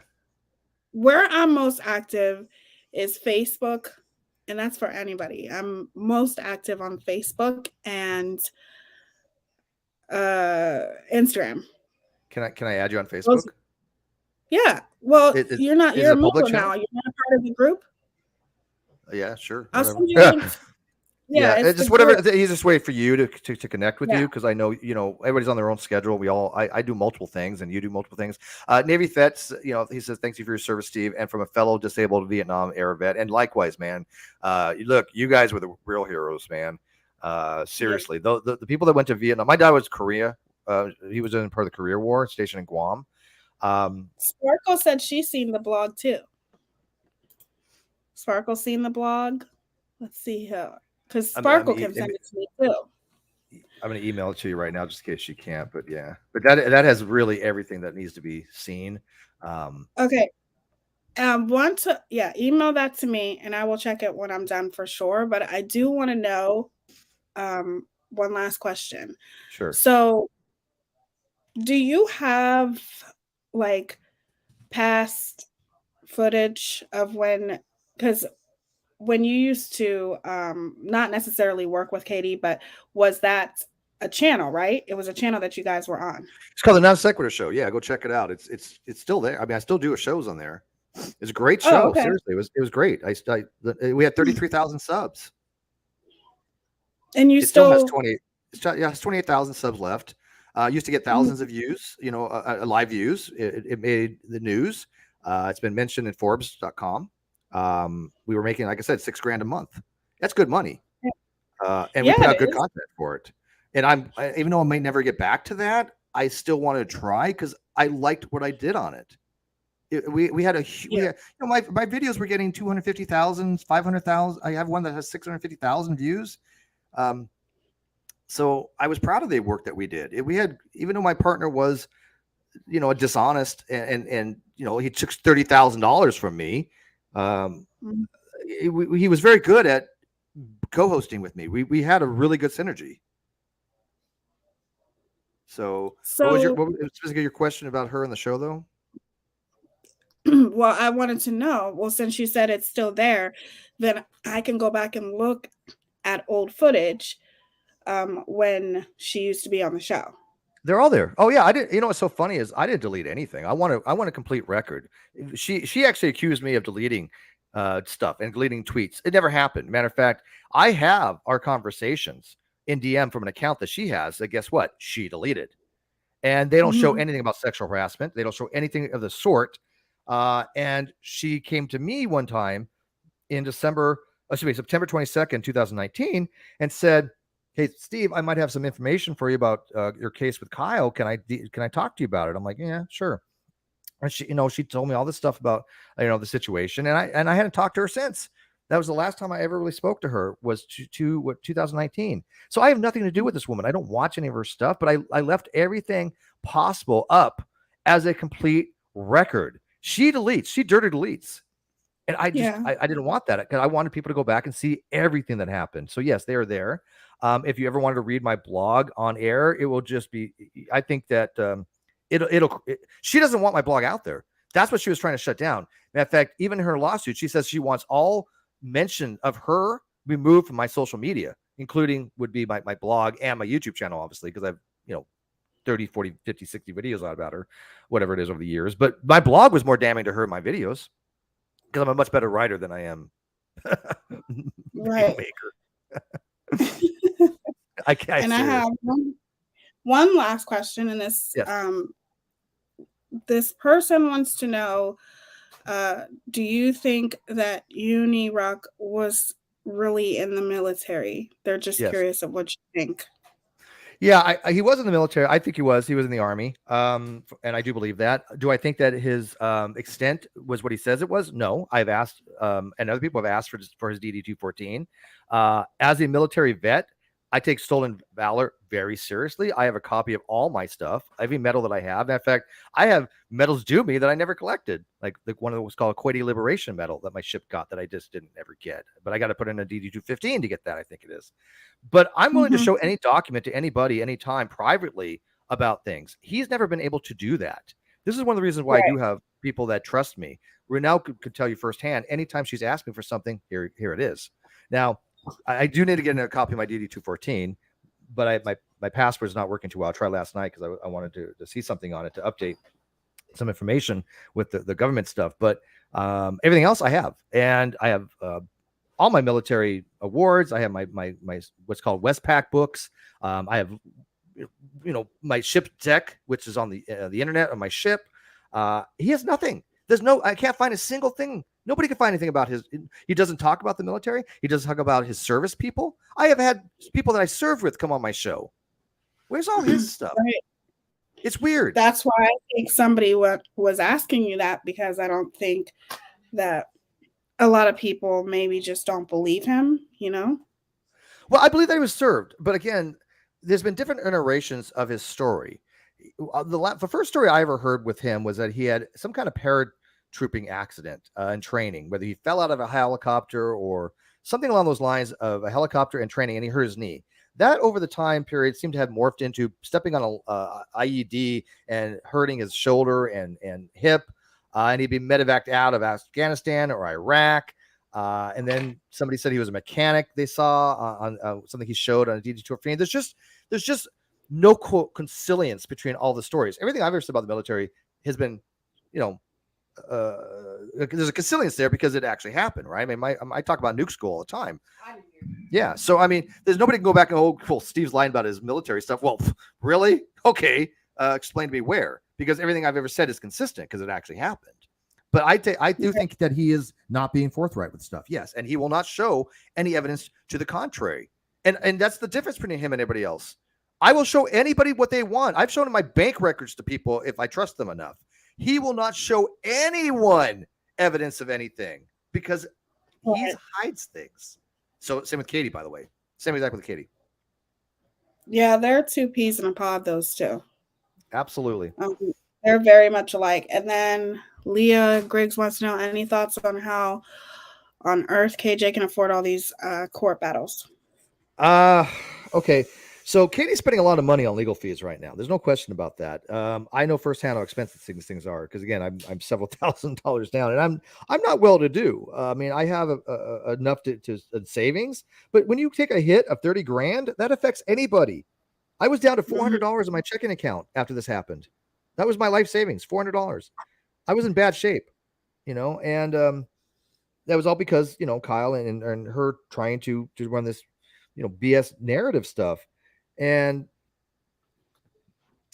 I'm sorry. I'm kind of like a lot of this is coming back, and it's just yeah. I hate talking. This is what's so damn funny.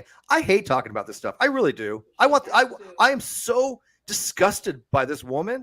And yet when people say, "Oh, you're obsessed by Katie," no, she has caused damage to people. I had to call the VA hospital at one time because all the crap that was going on. And I'm a pretty an emotional person. But if it affects me, I can't imagine what it might be doing to some people that are more empathetic or, like a mother of a child, what they must be going through. Right. So, she definitely has no empathy. That's for sure. None. Oh, by the way, hear that voice in the background? Do you know who that is? No. You say hi. Hello. Do you hear that? Mm-hmm. That's Kano. Do you know Kano? No. Who's Kano? Kano is a mod for a lot of people out there. She's been around a long time. She's actually my roommate. Oh, okay. So she knows the whole story with you too. Oh, I've known her 15 years. Yeah, absolutely. She knows everything from day one. We go way back. I was on YouTube before you was. Yeah, she was even around way before. I started my channel in 2013, and you were before then. Yeah, she was before then. So. And I slowed down for a little while. Yeah. People say hi, roommate. Do you know I'm on with Tia's channel right now? Oh. Okay. She likes you. Pretty. She's pretty. Yeah. I can't say that. I'll get sued.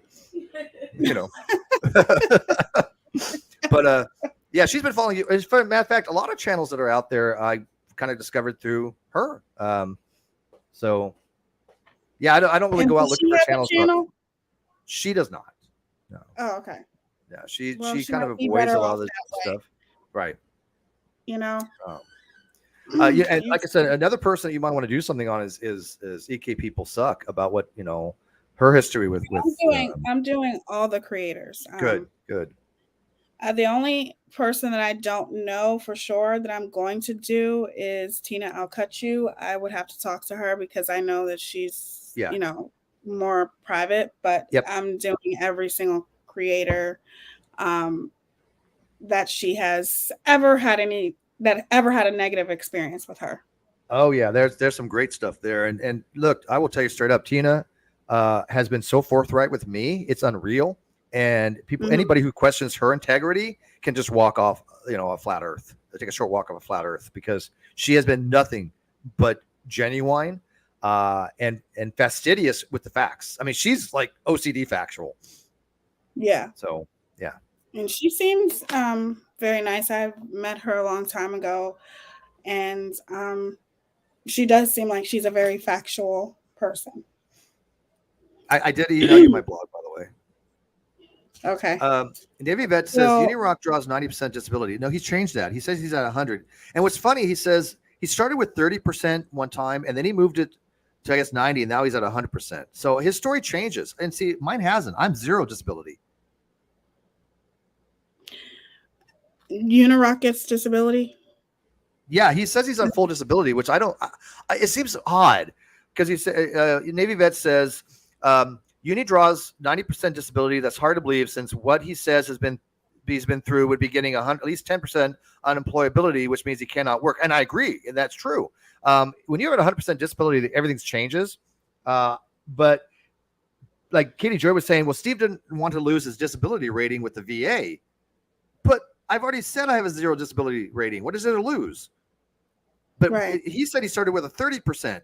And Navy vet could probably tell you, if you get out of the military with a 30%, you know how hard it is to get that changed? Because you have to prove to the VA that anything that is changed later on is still somehow linked to your enlistment service, which is very difficult to do. Right. So if That you're is 100% difficult. connected, it's you have a hard time actually going to work. Yeah, you can't work. It's a lot of different things for that. So I don't know what his disability is, but he won't tell anybody. Or he won't show it. Sorry. Well, it's funny how he can expect for people to show him stuff, but he doesn't want to show anybody else stuff. Yeah. You Well, he's know. been saying my GoFundMe is fraudulent, and he got his little sycophants to contact GoFundMe numerous times to shut it down. I will show you how many emails I got with GoFundMe, and every single time I send them all the evidence, and they're like, "Oh yeah, it's fine."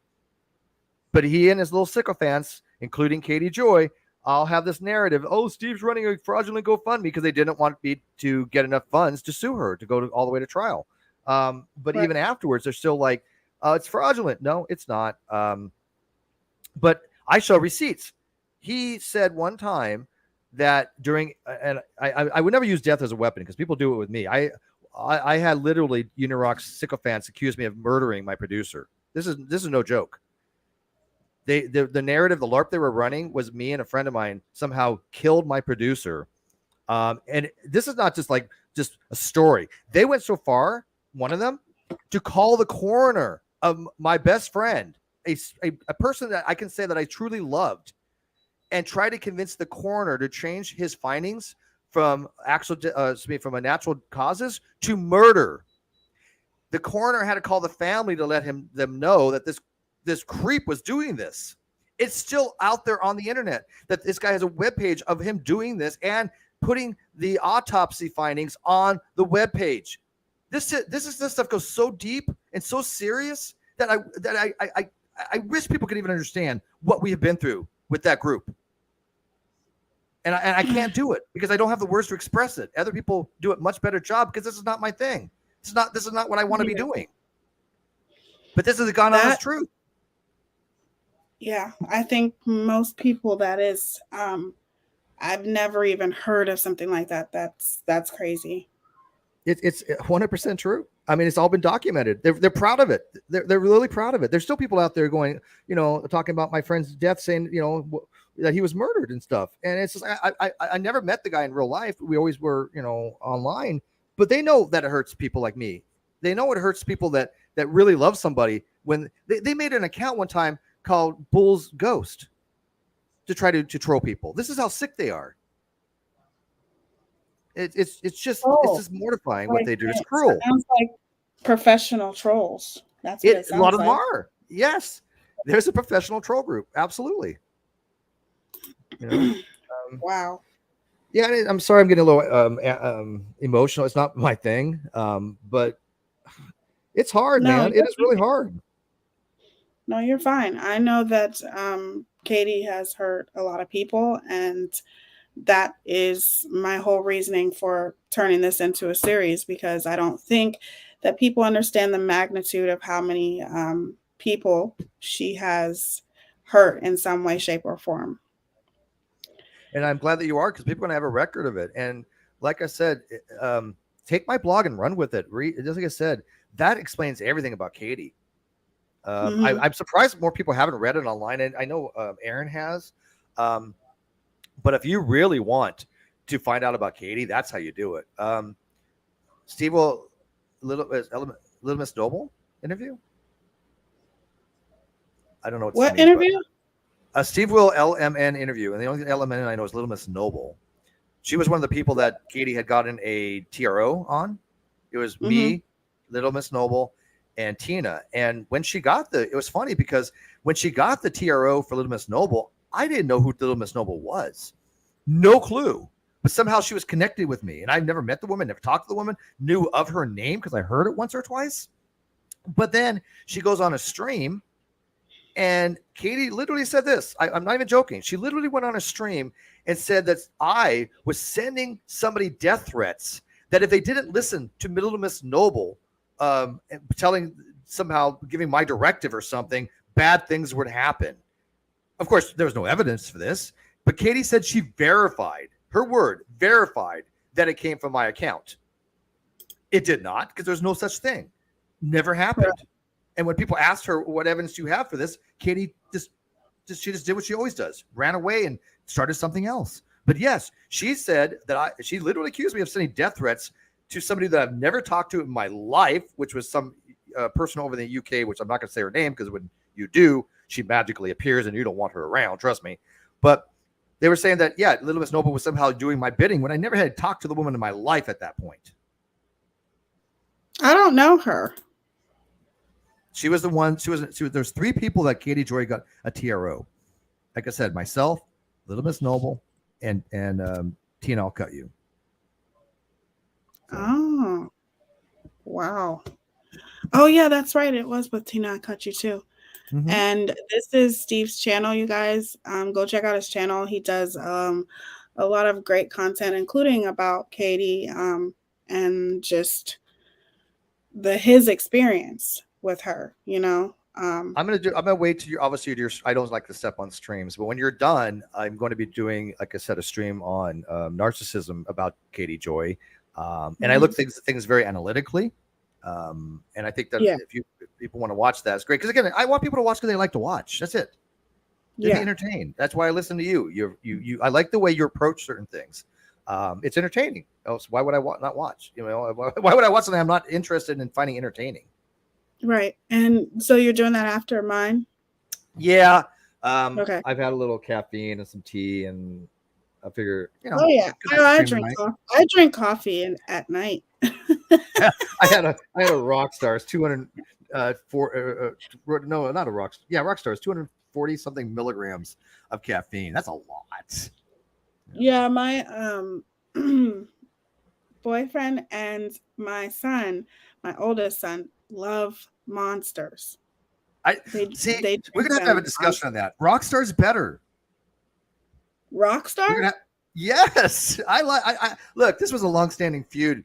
Monster versus Rockstar. I happen to think Rockstars are better. Okay, and that's a good debate to have. Which one's better? I don't think they like the Rockstar. I don't. I think they only drink the Monster. I think they tried the Rockstar. Are you saying Rockstar has more caffeine in it? Yeah. I think it's 240. I don't know what Monster has, but Monster has a lot of sugar, like 50 some odd grams of sugar. I like this, what's called the Rockstar Silver. It has 0 carbs, 0 sugars, high caffeine, tastes great. But I like little debates like that, like, you know, pineapple pizza kind of stuff. You know, should pineapples be on pizza? That kind of stuff I find fun. Brianna says Red Bull. If I was to choose a Monster all day, Renelle says Bang is great. I would choose probably Red Bull over anything, but I don't like those. I don't like them. I don't like the way they taste. The Diet Red Bull? Do you like Diet Red Bull? I've never tried Diet, but I have tried Red Bull. I just don't like the way they taste. They taste like medicine to me. I'm not a big fan of them either. Yeah. All of them. Monster, Rocks, all of them things. They're not good for you. They're not good for you. Nothing's good for you nowadays, true. But try Silver. Yeah. Silver's good. Yeah, I mean, it's one of the better ones. The Rockstar. I should get a sponsor. Hey, Rockstar, if you're listening, go follow me on Non Sequitur Show. I don't have any sponsors. But that's a good idea, though. But thank you so much for coming up and absolutely telling your story. Thank you very much. I appreciate you coming up. I'm actually still not done, diving deep into you and her story. I will check out your vlog as well. But I appreciate you because I always want to hear. I'm not saying I could ever hear Katie's side of the story. I wouldn't believe her side of the story anyway. But I'm glad that you came up here to tell your part of the story for this series. I think that it makes a difference, I appreciate you having a platform to do it. And, Katie will never do that because Katie doesn't answer questions. Katie doesn't go on any platform which she doesn't have complete control because she doesn't have the evidence. She doesn't have the facts, and she knows it. And the people that do, we're willing to go and talk about it, if somebody asks. And so ask the right questions, because that, I think, is the secret to understanding Katie. Ask the right questions, because for a long time, people didn't. You're starting to ask the right questions. And unfortunately, you're going to probably get her attention, and in a negative way. And once you do experience it even more, you'll be like, oh, yep, I know exactly what these people are talking about. And it's unfortunate, but that is how she operates. But anyways, I'm going to take off. Thank you very much. Thank you to your audience. So much for coming up. And please let me know what you think of my blog. Absolutely. And I'll see you over on your channel too. Yep, I'll be waiting for you. Okay. Bye-bye. Thanks for coming up. Bye-bye. Well, that was very, very interesting. It was good to hear his side of the story when it comes to that. So I appreciate Steve coming up here. Like I said, I think obviously I would love for every single creator that Katie has, hurt to come up here and talk, to tell their side. But in the same sense, because Katie has told her side of the story on her channel, like she's told her side of the story. She goes and, it's not as if she hasn't talked about the people that she doesn't get along with, whether it's on Twitter or Instagram, and she's on one of her drunken rage live streams on Instagram. She has told her side of the story in some way, shape, or form. So it's always good to get the other perspective. So I'm glad that he was able to come up and tell his side of the story when it comes to this series, and we're going to continue. So that's why she went after Molly and Justin. She was not allowed to control. Yes, absolutely. Because if you think about it, Molly and Justin went on Katie's channel, but did Katie ever go on their channel? No. Did she ever go on Molly's channel to talk about the case? No. She just wanted everything to be all over on her channel. Like, get your shit together. Okay? Get your shit together. Thank you, Leah. Just wanted to send much love to Teaya and the mods here. Y'all do such an amazing job. Thank you so, so much. I appreciate you, Leah. Thank you for the super chat. That means so much to me. I know everyone says it, but why does she have so many people that follow and believe her? That's something that I will never understand. With all the awareness channels out there, including myself, I will never understand how anybody can believe anything that comes out of that woman's mouth. I have debunked a lot of the things that she has said, that she has lied about. I have debunked them. I have shown the proof. I only take Katie's own words and use them against her. I don't need to make up anything about her. All I have to do is dig into her, her past videos, past, present, whatever, and use her own words against her. And that's all I've done. And that's all I'm going to continue to do, is use her own words against her. That's it. That is my, what do you call, I don't know what you would want to call it, my defense. That is my commentary. My commentary is holding people accountable and using their own words against them. And I'm talking about problematic creators like Katie.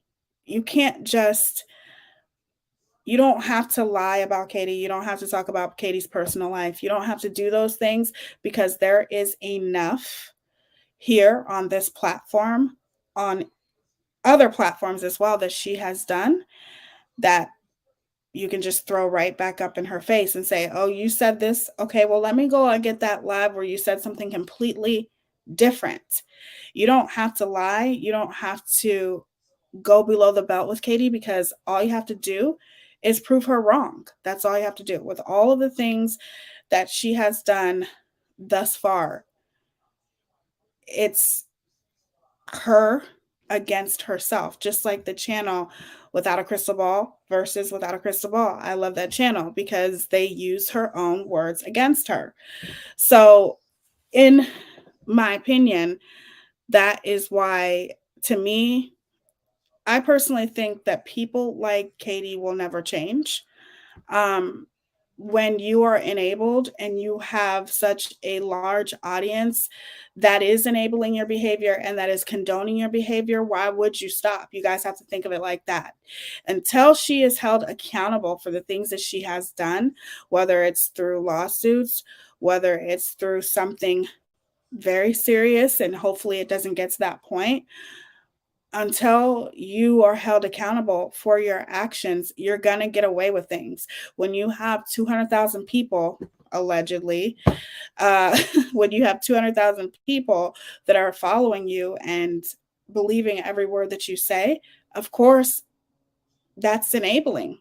That's enabling her behavior. And that's why I think one of the main questions is, why do these people believe everything she says? We don't know that. It's a cult. It's a cult following, a cult mindset. It's okay. Katie, what she does is it's an echo chamber, because if you think of it like this, whenever somebody's in her chat and they disagree with her or they're not perpetuating her narrative, what does she do? She blocks them. That is why I am so because you learn from the things that you see as a creator too. You learn from experience, and you also learn from the things that you see. And that is why I'm very, very vocal about, I'm not creating any kind of echo chamber in my chat. You can come in my chat and respectfully, as long as it's respectful, disagree with me. You don't have to believe or follow along with what I say, but if you're being rude, that's a different story. But if you're being respectful and encouraging me to look at it in a different aspect, I have no problem with that. We're not creating any kind of echo chambers in my chat. All opinions are welcomed, as long as they are respectful and not derogatory or racist or anything like that. Obviously, that's a no tolerance, but I don't want to create echo chambers, but that's what Katie does. It's a huge echo chamber. If you don't agree with what she says, block, delete, or block, whatever. You're done. You're done on her channel. How many people in here have been blocked by Katie Joy? Probably half the people in here, because they're giving their opinions and they don't agree with her, and they're blocked. They don't have a voice anymore. So that's not what I want for my channel. That's not what I'm trying to that's not the community that I'm trying to build. I want people to be able to voice their opinion respectfully, of course, voice their opinion and know that I'm listening to your opinion, and I may agree with it or I may disagree. But I don't want people who's just going to agree with every single thing that I say.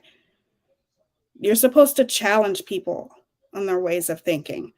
That's just the way I feel like it should be. And if it's anything different, and if it's you blocking people that doesn't perpetuate your narrative or that doesn't agree with what you say, that is, to me, that's like cult-like behavior. No, that's not what I want. I've been blocked from her channel. I myself have been blocked. I'm sure the majority of people in here have been blocked, because that's just the type of person that she is, and she's going to continue to be that way. Either that, or she's threatening to fight somebody in her comments. We've seen those videos, right? You can have different opinions and still be an adult and be cordial. Absolutely. Absolutely. You can, like, if I'm giving my opinion about something and somebody in the chat says, hey, Teaya, no, I don't agree with that. Like, have you ever looked at it this way? That is nothing but respectful. There could be somebody comes into this chat right now and says, actually, it happened in my comment section today. Somebody says, I don't agree with you. I don't think Katie's a nonsense channel. And I said, I respectfully disagree with you. You're entitled to your opinion and I'm entitled to my own. That's the problem. People act like everyone is supposed to think the way that you do or go along with everything that you say, and that's not the way it works. You should respect people who have a mind of their own and that aren't followers. To all that have been blocked by KJ, I salute you that you got her attention with challenging thoughts and critiques. Absolute power corrupts. Absolutely. 100%. That's why I'm grateful for Llama Girl and other channels that go through her lives and analyze them, because I'm not giving her views. Absolutely. I am very thankful for Llama Girl.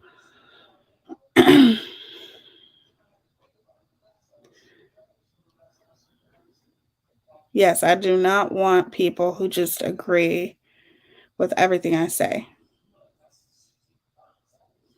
I refuse to give her the views. Yeah, I don't think I've ever really, when I was doing commentary on her lives, that's so you guys wouldn't have to go over there. You know what I'm saying? It's hard when it's like 2-minute clips. So it's better for me to have that one view and then 200, 300 people in here watching than having those 200, 300 people go over there when you can just watch here. You know what I mean? Or watch Llama Girl, you know? That's why I'm grateful. Okay, I read that.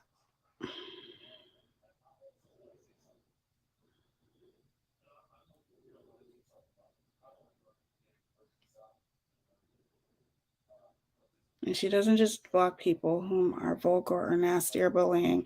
She blocks and mocks anyone who says anything, even in the most polite manner, but are asking. That's she always does that. Just like somebody told her when she was talking about her hair, somebody literally just said, you should go to the doctors. She blocked them. Who blocks someone because they show concern and say, hey, you should probably go to the doctors if you're struggling and your hair is thinning? It could be something that you don't know. So you should go to the doctors out of concern. And what does she do? She blocks that person. Like, who does that? That is somebody showing you concern, but in Katie's mind, that's a person attacking her. They're attacking her. They're trying to make her feel like what? You know, I don't even know how to think like that woman. You know, people have said that to me in comments, you know, well, you should go to the doctors if this is happening. Thank you. Like, I appreciate you. I appreciate you caring enough to say that. No, not Katie. She just blocks. That's ridiculous.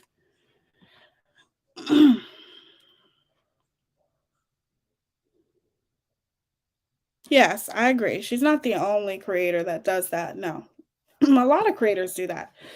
That is very, very obvious here on YouTube. There are a lot of creators that create echo chambers. If people come into the chat, and it could be new people, whatever, and they come into the chat and they say, hey, I don't agree with what you're saying, they're blocked or they're deleted. Or if they're trying to challenge your way of thinking, they're blocked or deleted. You know, Katie's not the only one who does that in her chat, but I will say that she is the only one that I've ever seen that would block someone because they expressed to her out of concern to go to the doctors. She's the only person that I've ever seen block people who are just being polite to her. And being polite, but saying something nice like, hey, go to the doctors. They're blocked. Like, what type of creator is that, for one?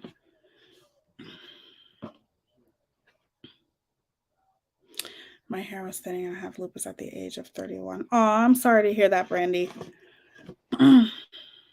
But I'll be praying for you. And I know that lupus is manageable when you're on the right medication. I had a friend who has lupus as well, and it is under control for her. So I hope everything's okay with you too, Brandy.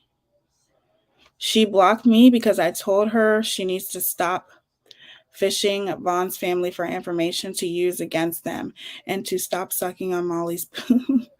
In a way, I get what I get. Yeah, that was okay. But I get that, you know, but in the same sense, that's still the truth though. You know, like she used Miss Letitia, she used Miss Juanette, she used Marvin Sr., she used all of them. She used them for her content. And when she didn't get her way with them, then she literally continued to use them for content, but just bashed them every single day and relentlessly attacked them every single day. She blocked me because I said Vaughn could wake up if God chose to wake him up. Girl, she was mad and blocked me. Oh, I bet.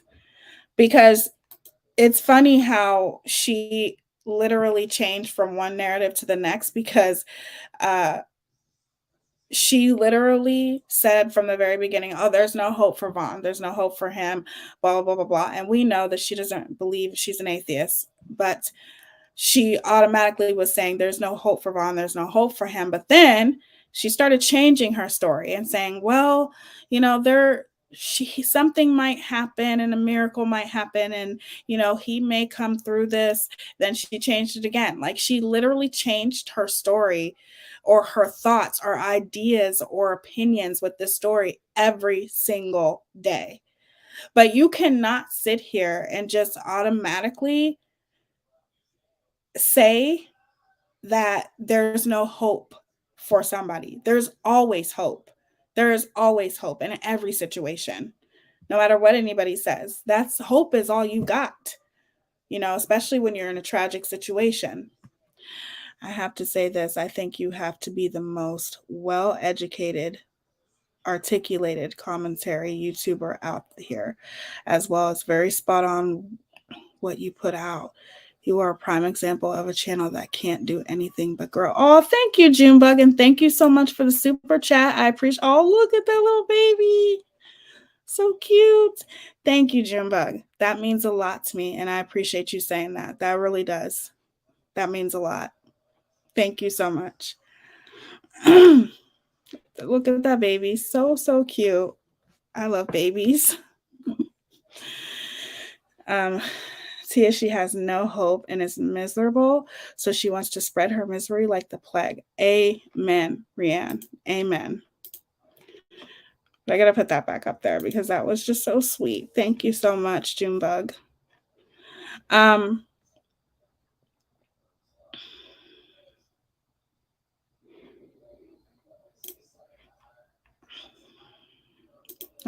just reading comments. She did a complete 180 like the movie Carrie with her head.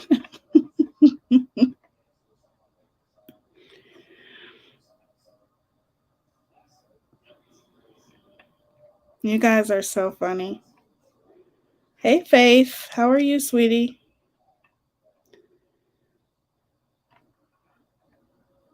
But I'm telling you right now, I'm going to start keeping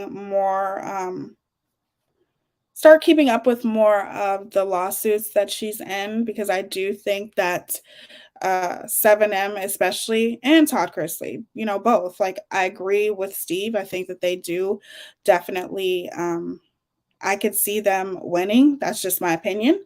And all of the lies that she tells, all of the things that she does, especially to 7M, you know, literally slandering them and their business and just the horrible things she done. I'm going to start keeping up with the lawsuits more and being more in depth with it, because I think that a lot of people want to know about that. And law is something that I've always been interested in too. So I want to keep up more with what's going on with that as well. Oh, thank you, Junebug. And we enjoy having you. We're really happy that you're here. Her eyes creep me out. Well, the reason why Katie's eyes creep me out, like I said, I can look at her and say, you know, she's a cute girl, but I can't say that because of who she is. I just can't say that. So what I will say is that, and I don't look bash or look shame. Like I said, Katie could be a cute girl, but I can't get past who she is on the inside. So because of who she is on the inside, it shows on your outside, and it really, really does. When you are an evil person and you are a mean person, let me tell you, that shows on the outside. It really, really does. So I can't call her cute. If she was a better person, I'd say, oh yeah, she's a cute girl. You know, she's always looking presentable when she comes on camera, and she looks like she tries to put effort into her makeup and stuff like that. But it's not like she's slaying or anything, but you guys get it. But I would say that about her, but I can't say that about her. And there's a evilness in her eyes. You know how you look into somebody's eyes and there's just nothing there? It's very, very cold and soulless, maybe. Maybe that's a little extreme, but you just, there's just an evilness in her eyes. And it's like, how can one person be so evil? And I think one of the biggest questions that people ask me is, they'll say to me, one of the biggest things people will say to me is, there are other problematic creators out there just like Katie, if not worse. Okay. Yeah, you're right. I guess there are. But everyone has their own passion about certain creators, right? You may show me that creator that you think is worse than Katie, and I might do my research on that creator and say I disagree. I don't think that this creator is as worse as Katie. It's just, it's a matter of opinion. It's a matter of what you see when you look at a creator. I'm only one person. I can't cover every single creator. There's millions of creators, problematic creators here on YouTube. But I think because I have personally watched Katie from the very beginning, you start to grow more of a passion, and especially when you are passionate about mental health. There are so many people on here who is disingenuous, and they don't want to be politically correct when it comes to mental health. That's not me. I don't care if people call me the politically correct queen. I don't give a shit. I care about people's feelings, and I care about people's mental health. There's a lot of creators who excuse their behavior by saying your mental health is not my responsibility. A lot of creators say that. Well, no, that's not true, because as a creator, you do have a responsibility. You have a responsibility to be the best person that you can be with your platform, because that is why we're called influencers. That's why we are called creators, vloggers, whatever. You still have a responsibility the bigger your platform grows. And when you have a huge platform and you are dealing with someone who has mental issues, okay, and it's very visible that they have mental issues, you don't literally publicly in front of your huge audience talk about that person, because what's going to happen? It's going to turn into a mob of people, which is called mob mentality. It's going to turn into a mob of people attacking one person that suffers with mental health issues. So what could that turn into? It's guaranteed to turn into something very bad. Unfortunately, with mental health, you don't know all the time. You know what I'm saying? Like, that's one of the biggest issues, obviously. When it comes to mental health, you never know what people are suffering with behind closed doors, right? So all you can do is watch people's actions, or people are vocal about their mental health, watching a person's behavior. Seriously, a person, when you have a huge audience and you're talking about one person, whether that person is a creator or not, more or less, especially if it's a private citizen, you are giving that person you are attacking the burden of proof.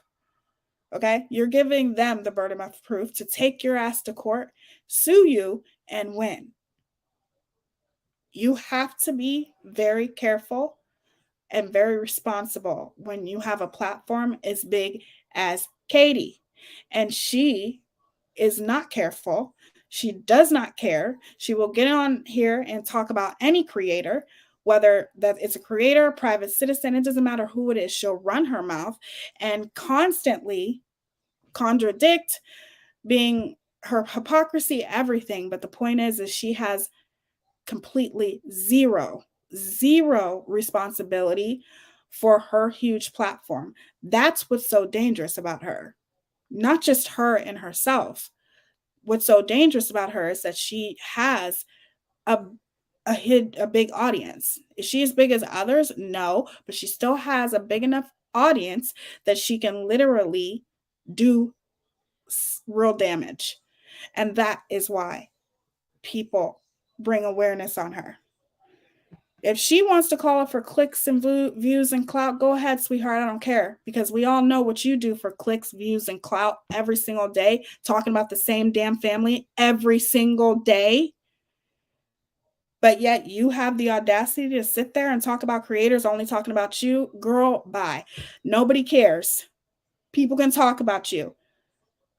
And they're going to keep talking about you until you somehow or some way figure out how to be a decent person. That's it.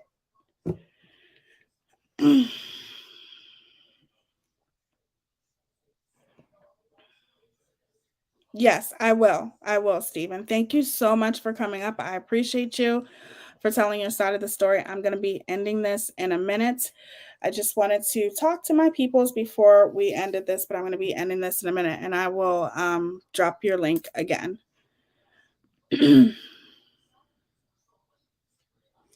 Don't forget she went after the Bates family too. She did? I didn't know that. I didn't know that. Yeah, she twists everything. Hold on, let me go up a little bit and read some. Sorry if I missed your comments. But if I missed your comment, just leave it in the comment section, okay? You can look at her eyes, and it definitely looks empty, heartless soul. Exactly. You described it to a T of what I'm trying to say. She actually reminds me of Dre. They both give me the same vibes. I agree with that to a certain extent. Thank you, Sparkle. I try to be a good human. Katie's brand is creating intentional drama with others so that she can report on that said drama for profit. I think her arguments are calculated and planned. Drama sells, sadly. Exactly. And it's funny to me how she tries to act like she's this prestigious channel that and she's just this, professional reporter that tries to keep it professional on her channel. And, she sticks to facts because she's a professional reporter. Bullshit. You are a gossip channel. Get over yourself. You are not a serious channel like Emily Baker. No, you're not. You're not a professional channel. You are drama, and drama sells, and you know it. That is exactly why you will create drama in any situation, because you know that it's going to bring you views, and more views means more money. Okay? You ain't fooling anyone. You are a fucking gossip drama channel that gossips every freaking day about the Duggars. Thank you, Leah Griggs. Thank you for the super sticker, sweetheart. I appreciate you. She would benefit so much from classes or something on etiquette and responsible journalism. It's like she was never taught how to be a normal person. No surprise she has no friends on YouTube. Exactly. I can understand how some people may not have friends on YouTube, or she's not even cordial with people. She's the National Enquirer. Yes, she's the National Enquirer of YouTube. That's what I say. That's what she is, the National Enquirer of YouTube. You want to know about the Duggars and all the gossip, you go to Katie's channel. You're not a serious channel, okay? Quit trying to act like you're a professional channel that only sticks to facts. No. Queen says people like KJ don't realize in the African American families, they always keep the family together. It makes me so sick when I see this happening and the disrespect that both Vaughn's. Are you saying Vaughn's families? Yes, she has disrespected that family to the fullest. I feel so bad for Ms. Letitia, Ms. Lynette. I feel bad for them because she has put them through so much. But I think what pisses me off the most right now is that she thinks because she's not talking about it, that everything's just going to go away. And I don't think it should be like that. It should not work like that. It's not going to go away. You're not going to slither away like you think you are. Okay, so we will continue this series. No, tomorrow is True Crime Thursdays, so we will continue this on Friday or Saturday. But tomorrow is True Crime Thursdays, and it's going to be very, very good one that I've been wanting to do for a while. So that's what we're going to be doing tomorrow. I hope you guys have an amazing night, and I thank you guys so much for being here and being so interactive and talking. Thank you to Steve for being on my panel. I appreciate you coming up and telling your story. Hey, Scarlett, welcome, girl. And I'm very grateful for each and every one of you. Thank you for the super chats. Thank you for becoming members. Thank you, Rianne and Stranger Clegan, for gifting memberships. It means a lot to me. Thank you to my amazing mods as well. You guys are awesome. I love y'all, and I hope you guys have an amazing night. Yes, I love you guys. You guys are all amazing. I'm very, very blessed. I have told my husband about the situation, and he says the same thing about Black men and their mamas. He said Vaughn would have a huge problem with what KJ, Uni, and their followers have done to his mama. Exactly. You see, they think, and we're definitely going to be doing a live about this too. So the series may be next week, we'll see, or on Sunday, because I do want to try to fit a live in about the things that KJ thinks she's going to get away with, but they are going solely off of the fact that Ms. Letitia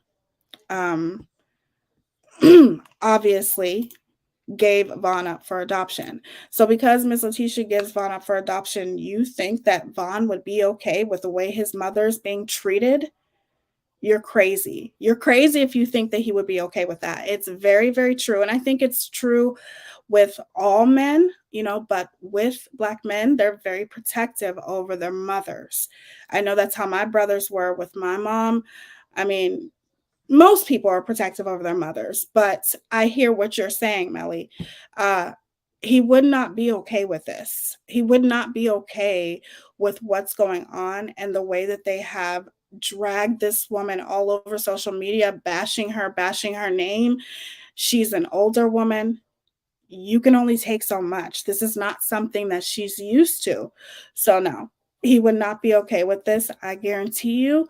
I like to say when he wakes up, he would be cussing KJ out, Uni out, and who knows what with his wife. I don't know what he would do. I can't speculate on that. And it's all purely speculation, but he definitely would have a problem with the way his mother's being treated, for sure.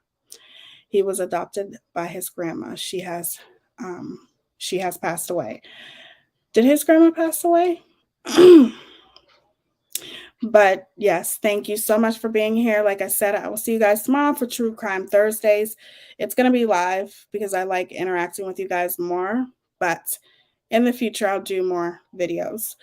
And thank you for all the super chats. You guys are amazing. I hope you have an amazing rest of your night. And I will see you guys. Yes, make sure you press the like button on your way out or thumbs down. It's still all interaction, baby. And make sure you subscribe before you leave if you haven't already. Press the notification bell because that's going to notify you of all my future uploads. And I will see you guys tomorrow for True Crime Thursdays. Okay? Love y'all. Deuces. Have an amazing night and get some rest. Deuces.